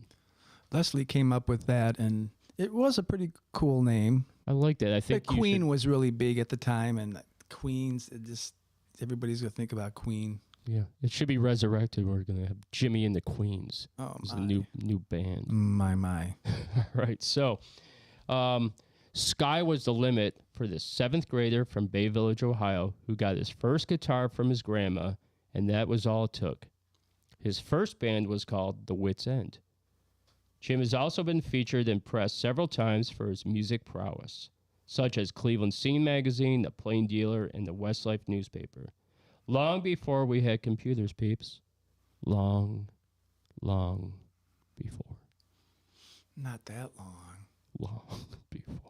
I also long before me, too. Also, anyway, Jim's always on the go, playing in various bands like The One and also the Eastern Standard Time. That was in high school. Very cool. Eastern Standard Time. There were like 12 of us. Very cool. Yeah, there was a whole bunch. I saw the photo. Marty sent it over and showed me.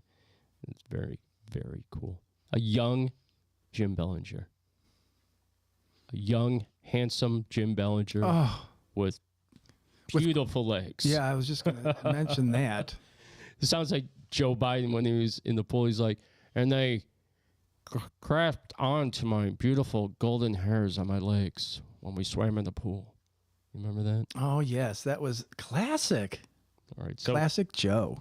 Jim played in a band that had the Ballad of Jeffrey Dahmer, which was played on WMMS. Jim has made his rounds with the top performers in Cleveland, but he has built his image as Mr. Moonlight, the crooner, the guitarist that we all know and love.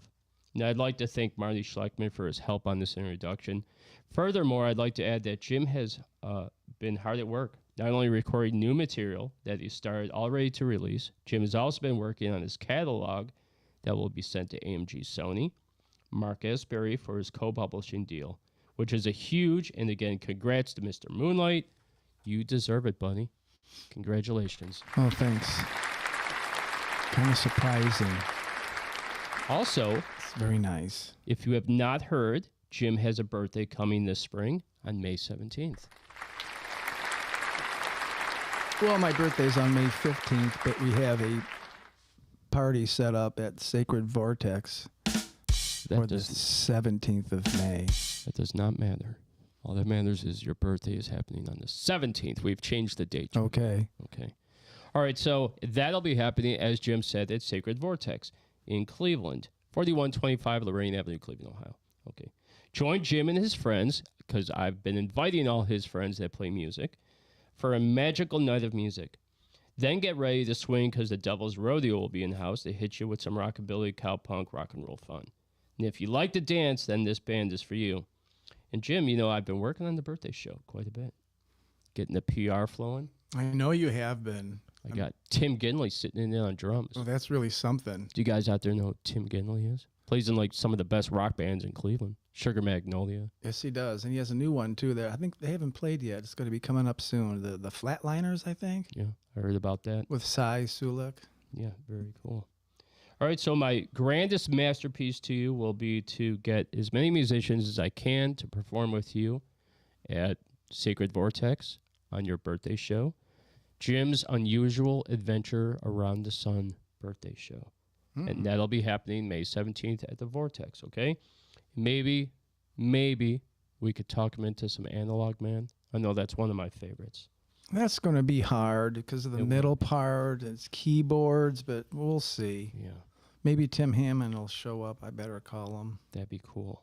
All right, so this is just a brief bio of a skilled guitarist, bass player, cymbalist, so-so drummer, and a great crooner and harmony vocalist, comparable to Elvis, Fergie, Paul McCartney, and Jesus. Oh.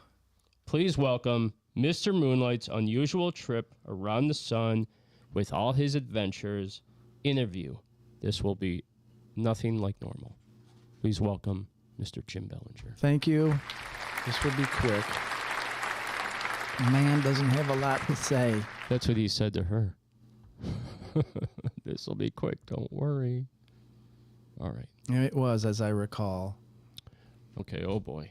All right, so Jim, I have a whole bunch of interviews for you. Okay, so what I want to do is this. I want to make our interview like a three-parter, okay? Where I'd like to ask you some questions today and reserve the right to go back at another time to interview you again as things progress with AMG, movies, and other things. How's that sound? Wonderful. Because I don't want to bamboozle you with my tomfoolery. Your audacity actually is confounding. Well, this is not going to be willy-nilly. Have we impressed you yet? Have we impressed you with our tones? All right, we're doing very well here.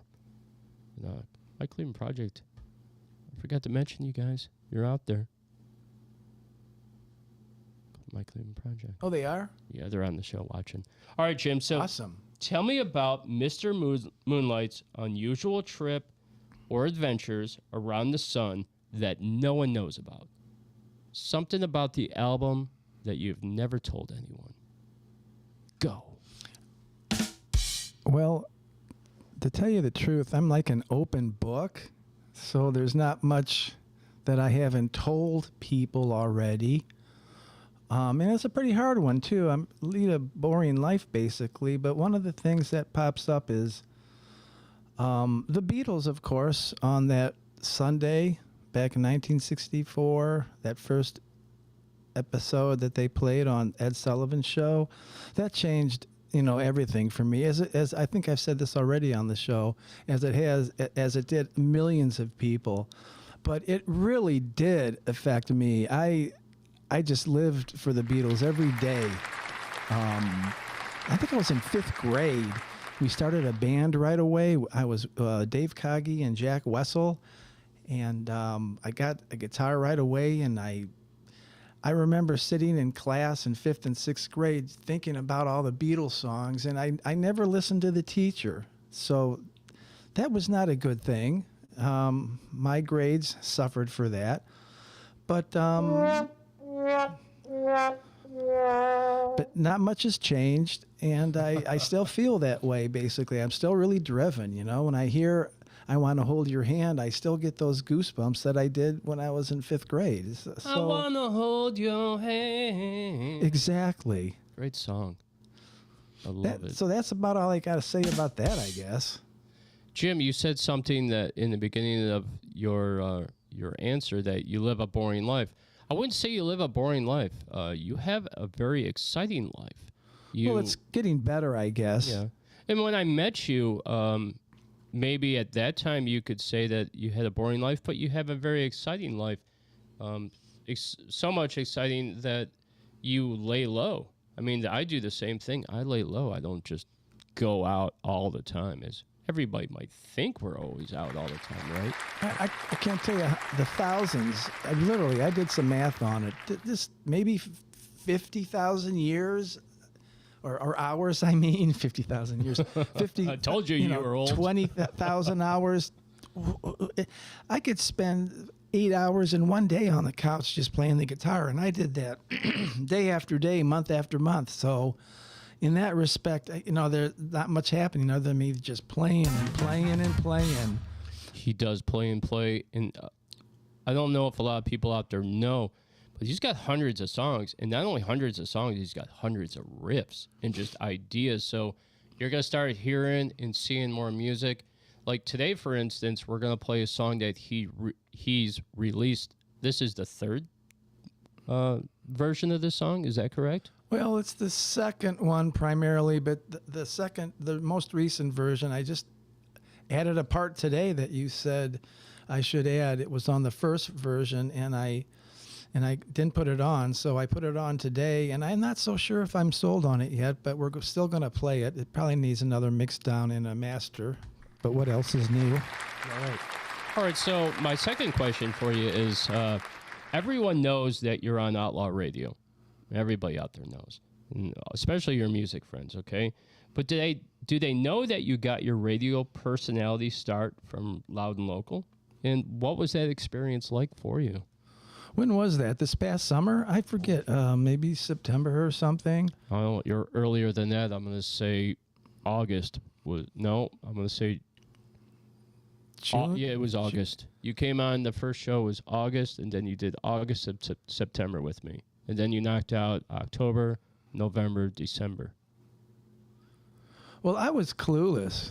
When you said, hey, you want to be on my show and, bring these clothes and whatever. And I got it's BVS Studios on Lorraine Road in North Olmsted. And I didn't have a clue really what was going on. And I was really nervous. Remember your socks? It didn't seem like, I wore white socks, and it just is ridiculous. You should have told me, take those socks off. That's your fault, I think. I'm going to have to put that on you. So, yeah, I'll take the blame for that one. But you did it a third time. I feel that the Outlaw Radio show fits me better than being in a big studio with other people around. I mean, I'm getting used to it now, talking on this show and whatever, so maybe I'd be better. If we ever got on, when we have another show. But one good thing was I sat on the couch when I got there, and the couch was at an angle, so I'm not sitting straight up. I'm at a 45-degree angle.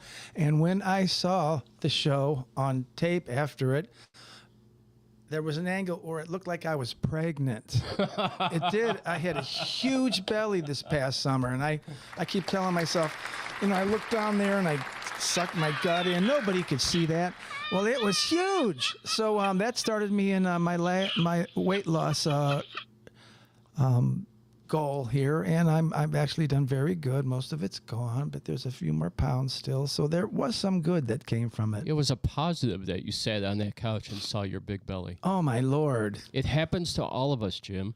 Everybody that's ever worked at any type of radio show or TV show or music video or anything like that, we've all had our come to Jesus moment where we looked at ourselves and was like, oh, that's what we look like. It was pretty disgusting to me, So, that actually got me going. And, well, I had diverticulitis, so that made me eat less.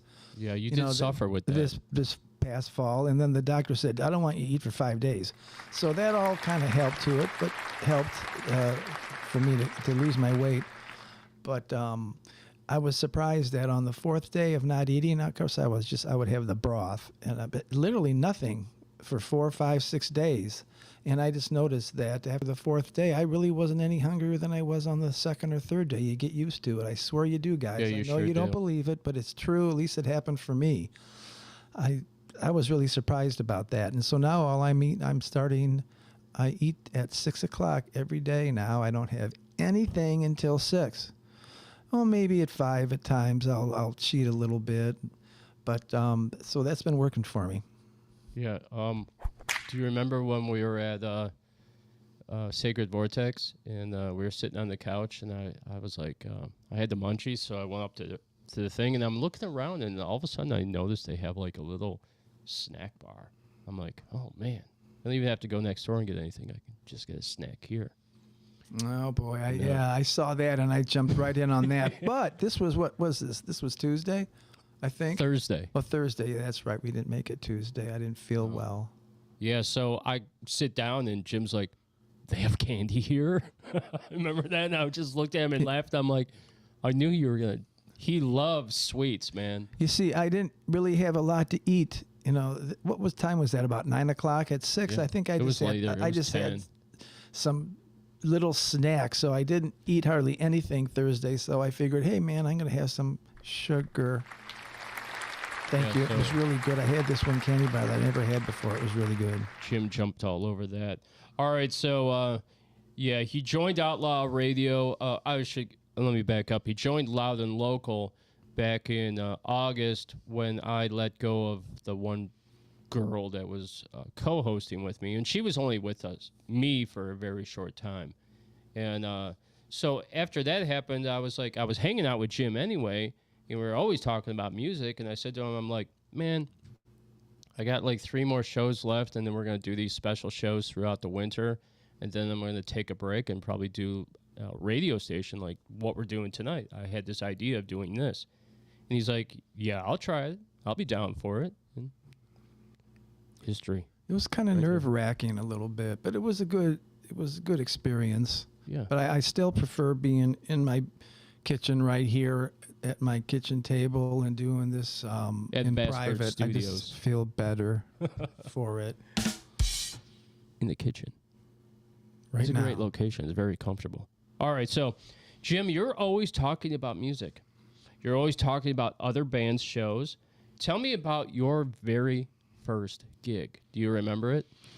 Boy, you know, I remember maybe like 1% of my gigs, but I remember this first gig. I think I was in 8th grade or 7th grade. And was it a talent show?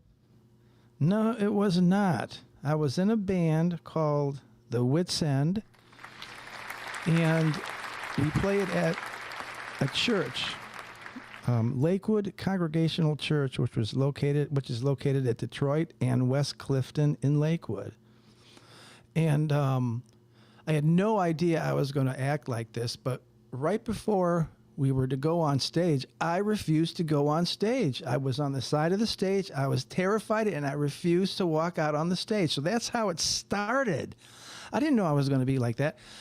Jack Wessel, I remember him looking at me going, are you serious? You know, come on, Jim. You know, so it was really, wow. But I think I got over that. But another thing that I remember with this gig was I had a science project, and I had to make some kind of thing, and I was soldering tin with something, and it was a tin can, and I was bending it and forcing it and whatever, and the piece broke off, and it sliced my wrist like a 5-inch slice right here.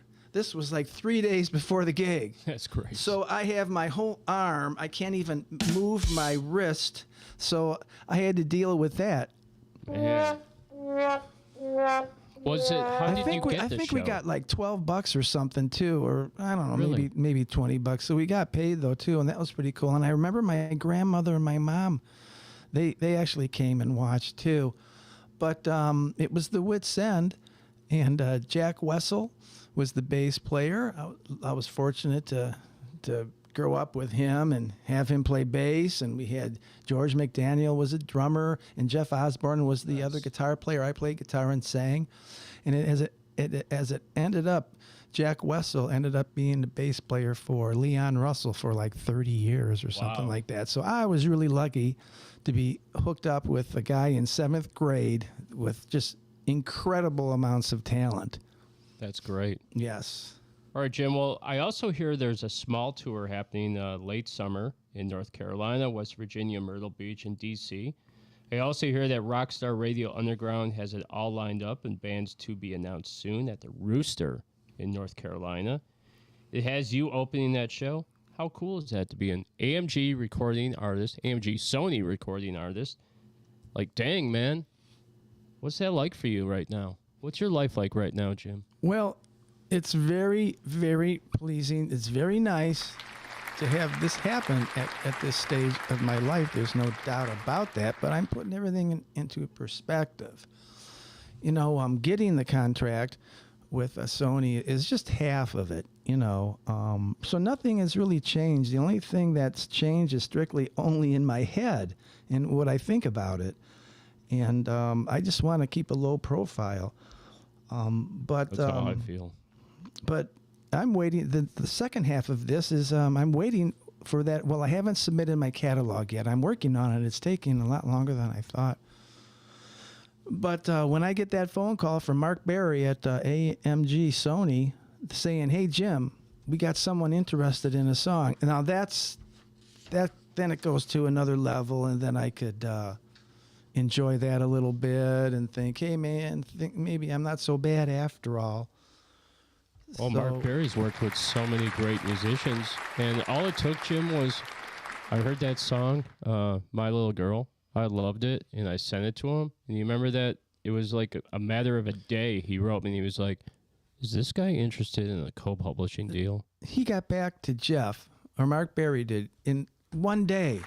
Was it the same day, maybe? Does he want to have Within 24 hours. Yeah.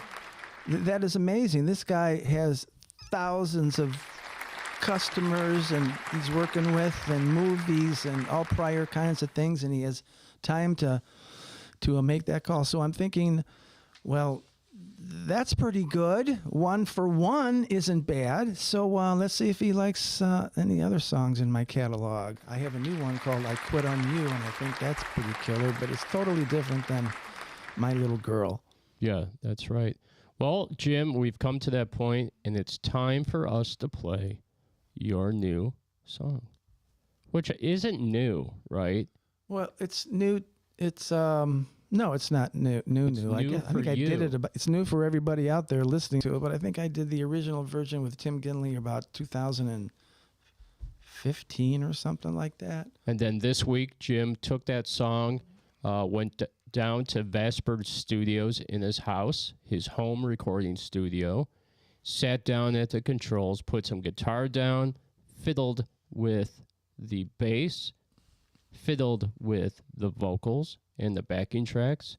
And what we have tonight is If the Moon Flies Away. We'll call it part 2. Yes, this is Tim Ginley was on the original version, and I really like that version, but I wanted to do my own version, and it's me playing the drums, and it's just totally different. Tim Ginley is a drummer, I'm not, but with that said... All right, with that said, this is Jim Bellinger. Crank it up, too, because my stuff is never loud enough. Flies away, and you have to know. Makes me mad. I'm already on it, bud. I'm already ready to go. Jim Bellinger, this is brand new for you. Your kiddies are going to love this one. Crank it.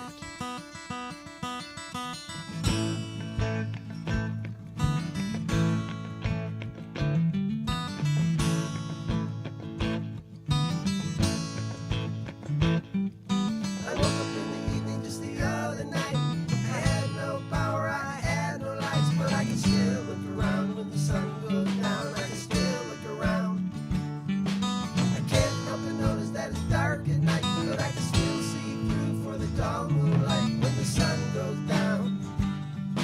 The sun goes down. What will happen if the moon flies away? It's just giving up on another day. What will happen if we can't find a way when the sun goes down? The sun goes down. After thousands of years, we still can't find a way. And the moon's giving up and flies away before the sun goes down. The sun goes down. The sun goes down. If the moon could talk, I think that it would say, it can't stand this view for another day. It's had enough of us anyway. What will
flies away.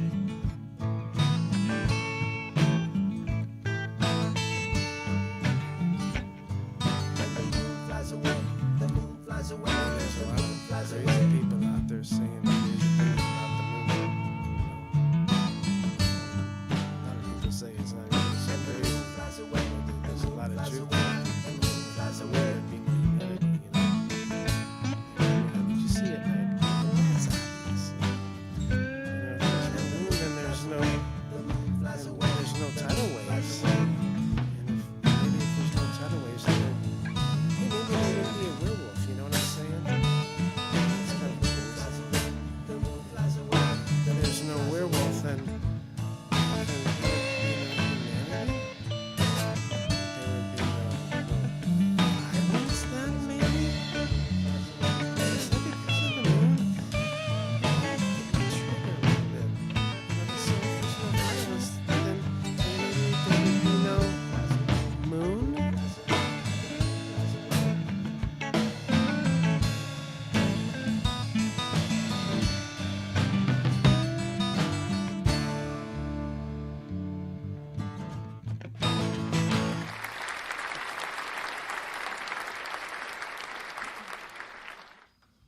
Jim Bellinger.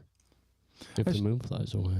I should probably mention, I think I already did this on a prior show, but I wrote the song after we had that power outage. When was that? Around 2006 or something like that, where Northern Ohio had that power outage.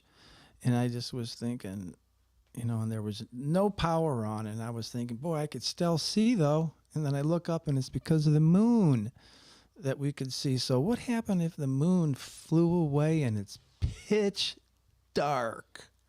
So that's the song. I love that. I heard you singing about aliens.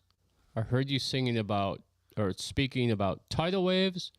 And I heard you speaking about werewolves. In this, Am I correct on all three of those counts? I think so. Yeah, I just got the idea that I would just do some gibberish, you know, now and then during the song, and just as something different. Matt Guka said, fantastic, Mr. Moonlight. Oh, thank you. I agree, Matt. It was fantastic. Excellent job. And you know what time it is, Jim? What time is it? It's time for the Shenane Oh, with Mr. boy. Moonlight. This is my favorite time of my life. All right, here we go. And one more time. The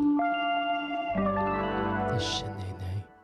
We're going to have a jingle for you very soon, Mr. Moonlight. So it'll be like, Mr. Moonlight. Oh, okay. Okay, this is the Shenane.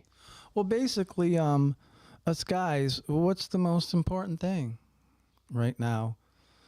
It's your prostate. I agree. Did you know that? So women, you could listen and learn a little bit maybe, but this is a guy thing. Because women don't have prostates. So there's the enlarged prostate that every man needs to know what the signs and symptoms are, which, you know, actually is pretty easy. Benign prostatic hyperplasia. Did I say that right? I'm not going to say it again. But it's also known as BPH. First of all, BPH is benign. This means it is not cancer and it does not lead to cancer. That's the good news. But that doesn't mean that you could have BPH and then get cancer, though, too. So that's a bummer. But the prostate is a small gland located just below the bladder, for those of you that don't know. And there are risk factors here. And some of them are age. The older you get, the more chance you're going to have of the risk factor of getting an enlarged prostate. Obesity, health style, lazy people, inactive people, people that eat garbage food all day long, that can't help either. But basically, there's some signs and symptoms of BHP that I wanted to quickly mention. First one is increased urinary frequency. You know, that really doesn't need much of an explanation, but basically the enlarged prostate gland puts pressure on the urethra, which makes it more difficult to urinate. What would be considered increased? You know, I think it's different for everybody, basically. So if you went from getting up one time in the night to getting up 3 or 4 times a night, would that be an increase? Oh, that's definitely an increase. If I only got up at 3 times a night, I'd be happy as a clam. Yeah, I think last night I get up like 4 times. At times I get up on the hour, you know. Oh, boy. Other times, you know, I'll do pretty good, though. You know, but there are other reasons for frequent urination, which we can't forget about. You know, basically, you could get a urinary tract infection or bladder stones actually could cause problems, too. Another sign is urgency. And obviously, that doesn't need much of an explanation. This is a sudden and strong urge to urinate, even when the bladder is not full. Because it's urgent. Emergency. So that is a drag. I'm going to start hearing that song in my head when I get a pee. Again, the swollen prostate puts pressure on the ureter, making it difficult for the urine to flow out of the bladder, and this leads to a sense of urgency. Do you know what that's Urgent. like? Every guy knows what it feels like to have to go to the bathroom. So Emergency. Urgent. men with BHP may feel a need to urinate immediately, and this causes incontinence, which is, you know, leakage of urine. You know, will happen before you make it to the bathroom. So that is totally uncool. It is also adds to anxiety and a decrease of quality of life, obviously. Again, this can be caused by an infection or bladder stones. And another one we have here is having a weak urine stream. It can make it difficult to empty the bladder completely, and this may increase the chance of getting a urinary tract infection. So a lot of things can go wrong down there, Boy. that's for sure. You know, another thing is interrupted urine flow. This is when urine flow just stops and you can't get it going again. And then it'll start and then it'll stop again, but you have very little control of that. So it's kind of a drag. You're sitting there and all of a sudden nothing's coming up, but you know it has to. But I then have again, not expected that one. you know, this problem can also be caused by a UTI or bladder stones. I'm saying that on every one because it's true. Oh, and here's another one, dribbling of urine. It dribbles out. Dribble, dribble, dribble. They call him the dribbler. Oh, the dribbler. Oh, God. Fiddlesticks. It's the dribbler. Some men with BPH may experience dribbling after urination. So you're done, and then all of a sudden it's Dribbling. into your underwear or something. It could be embarrassing, I guess, guys. It feels like there's still urine in the urethra after your urination. I luckily don't have that. That would be really a drag, I think, that situation. What was that? Well, I wasn't paying any okay, attention. you know, it's so good. What was that second one? I'm not What the the hell only just one. happened? That is so weird, man. See how things could just explode all at one time and go wrong. A CME. Basically, you feel like there's, when you're done urinating, it still feels like there's the urine in the urethra. And that is, I would think that would be totally uncool. Oh. This causes, and this can cause incontinence and skin irritation and UTIs. So again, you guys, we have so much can go wrong with us. So it's important to pay attention right now. It's almost like you have to put a maxi pad in your underwear to absorb all your dribble. Another one is painful urination. This can be caused by a UTI, which may be caused by an enlarged prostate. Here we go. You know, I think I had a UTI way back in college. Boy, is that a bad thing. I think it was actually a kidney infection. Man, they had to drag me out of the dorm at Kent, and I had to spend like a week in the health center because of that. Hey, man, when you went to see the doctor, did they do the dipstick test? to check for the UTI? Well, it's funny that I'm going to bring that up later on. Oh, how they I'm test? sure they did that. They did the urine. They did the. I don't know what they did. I don't remember, but they gave me some pain medication that worked a little bit. Hey, guys out there, if you have not experienced the the dipstick test, you're missing out. Lots of fun. I don't remember what that's like, but there's another sign, and it's blood in the urine, and That's this a is troubling also, one. This is also known as hematuria, and it can be caused by BPH. This is when BPH causes inflammation of the urinary tract and resulting bleeding. Jeez. This can cause the urine to have a light pink color or even a dark red color. And and at times you're going to have bleeding and you're not even going to see any difference in the color of the urine. So when that happens, that's when you get the urine test that Jeff was talking about. The Do you have dipstick. anything you'd like to add to that one, the personal experience? I've had the dipstick test.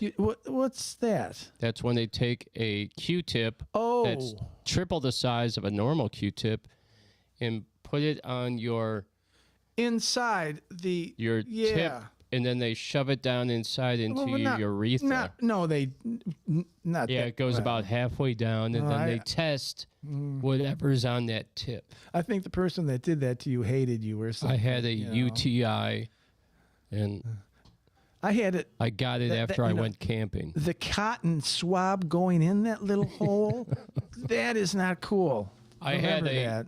female nurse. Her name was Tony, and she had short blue hair. Oh. Need we say more? You're lucky you got out with your life, buddy. He's like, I hate men. And there's one more thing that I'm going to have to bring up here as a sign and symptom of increased enlarged prostate, and it's everybody's favorite subject that all guys love to talk about with Can't their wait. friends and with their parents is erectile dysfunction. ED.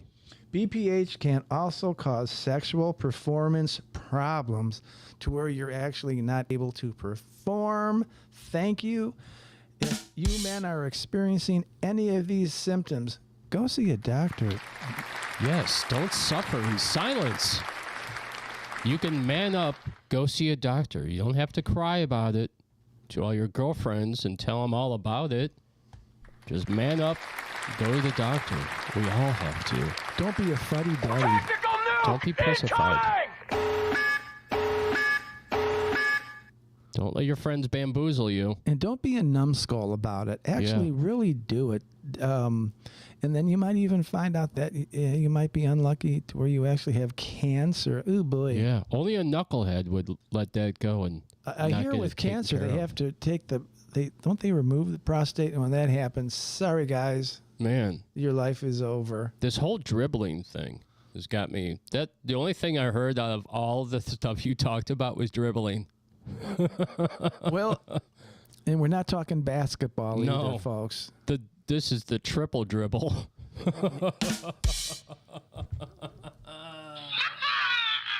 I have. And this awful. concludes this portion of the show. Wait, we didn't get to the best part. Did you look up massaging of the prostate? I didn't. No, and I'm not going to. Matt Guka's like, damn it! Thought they would do a segment on the prostate massage. There has to be an insertion for that to happen, and Yeah. I'm not into that at all. Nobody is. Well, maybe. Not that I've done it before. I mean, I haven't. I hated it the first time. Yeah, did you? God dang it. All right, folks. Dr. Love with a 10-inch knuckle. Oh, that's awful. But, yeah. Hey, my Cleveland Project said this while your song was playing. I meant to say it to you. Jim, bring some of that cool guitar on Thursday. He's excited about you playing. And then Matt Guka Oh, said... yeah, that's right. I have to listen to it again. I've listened to it about 10 Yeah. times, and it's really hard to come up with some ideas. I'm just going to have to wing He's struggling. it, I think. I have to do the vocals first, Dave. He said that he wants to hear the vocals, so then he could play the guitar. Unless they want to, conduct me. Okay, start now or end now or whatever. That's another alternative. Maybe we'll just give you the finger every time you're ready to go. I could get my thing out of the way, and then Jeff could take as long as he needs.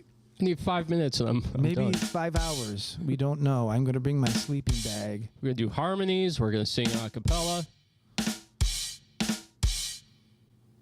None of that's going to happen. We're literally not doing any of those things. But we are recording on Thursday with my Cleveland Project.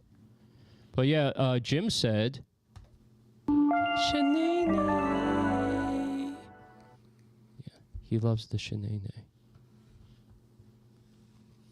All right, so Matt Gutka said, thank you, Jim, for the information. Very informative. Thank you. And he also You're said, welcome. as long as she is cute, the erectile dysfunction will not happen.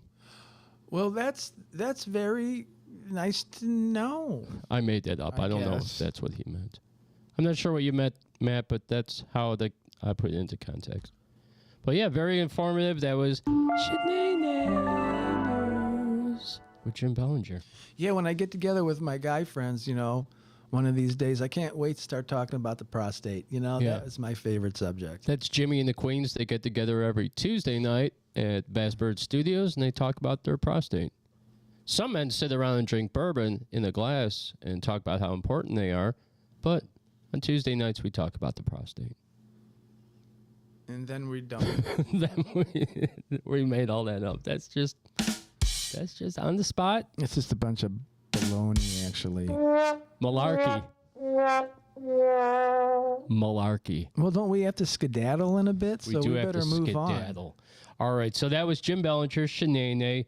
Next week's show, we're super excited. Gregory Nicholas is back, and we have another paranormal show with killer music. Normally, it's a regular rock show with a paranormal thing. This time, it's a paranormal show. All the music that we will be playing has some type of paranormal theme to it. Greg Nicholas will be back. We're going to be talking about Antarctica. We're going to be talking about aliens. And we're going to be talking about dreams. And I put together a whole bunch of topics for him. And it's not going to be just one question. It's one question with like 4 different parts. So it's going to be a little more informative on his thoughts and the stuff that he knows about with aliens. The show will not be about readings and I give up. Mediumship. It'll be more about information and feelings and thoughts that he gets regarding some of these very cool topics. I'm so interested in that now that you've wet my whistle on that one. Wet your whistle. That's another good one. Another good one, Jim. Thank you. So we are going to dive deep right away with Gregory Nicholas. We're going to get to the information right away. We're not going to tiptoe around the bushes. We're going to go right for it, okay? So on that show, Aliens, Antarctica, and Dreams, we have interviews with Still in Darkness, Gregory Nicholas. We have music by another dead rock star, The Corrupted Hearts, Kim J, Starving Godless, Mr. Moonlight, Jack's Revenge, 51 Boneyard, and Conspiracy 216. We're bringing back one of their older ones that they sent to us when we first started doing the show. We are also bringing you a Void Dead story about the apocalypse, zombie apocalypse, with music. So it's going to be narrated by me, a story with music. Okay. We're also going to be pulling angel wisdom cards all night long for our listeners. And Jim, unfortunately, has to bring us another paranormal story in his Shanae. Me? Yeah. But the paranormal chef will have the night off. He will be in our comment section, and he will be controlling all questions that come into the show. So any questions besides the questions I have for Jim will be put forward by our paranormal chef, Matt Gutka, in the comment section. Okay? Okay. All right. Excellent. So that was a fun show today. All righty then. I've had a good time. We have a couple comments here, Jim, and I'm just going to knock them out. Do they want to hear more about a prostate problem? Oh, Or do they like my song? Matt Gutka confirmed on his thing that he said, as long as she's cute, she can massage the prostate. I will pass on that. Matt's I out don't there. care how cute she is. Matt's out there. He's like, better make it 2 fingers. That was from a movie. Oh, okay. That wasn't really a kick on Matt. It was actually a movie. You know, we have more people watching the show now that it's at the end of the show than we had at the beginning of the show. That's because we're just YouTube. good. It's just YouTube, though. Not a lot of people on YouTube. And Nah. we're all on Facebook, bro. Facebook and LinkedIn seems to be the really good spot. And X, too. Get a lot of people that are interested just music, which I love. So it's been a good show. Next week, Gregory Nicholas is with us. And we're going to lead out today's show with 2 bands. Let me tell you who they are. We have Idiot Cargo. Nice. Actually, let me back that up. We have Starving Goddess with Those Drugs, followed by Idiot Cargo with a brand new song called Headaches and GERD. We've been Outlaw Radio. We love you, Cleveland. We'll see you next Sunday. Until then, stay sleazy. And keep a healthy prostate, guys. Yeah, nobody wants to go to the doctor. The dribbling business is malarkey. The dribbler. Well, guys, I hope there's no dribbling in your future. We'll see you next Sunday, Outlaw Radio. You rock. We love you, Cleveland. Bye.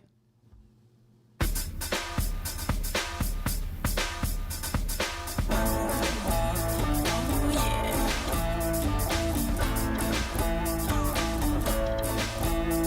There's coffee and tea. There's babies living on the street. Religion, it is free. The Bible is for you and me.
stuck on the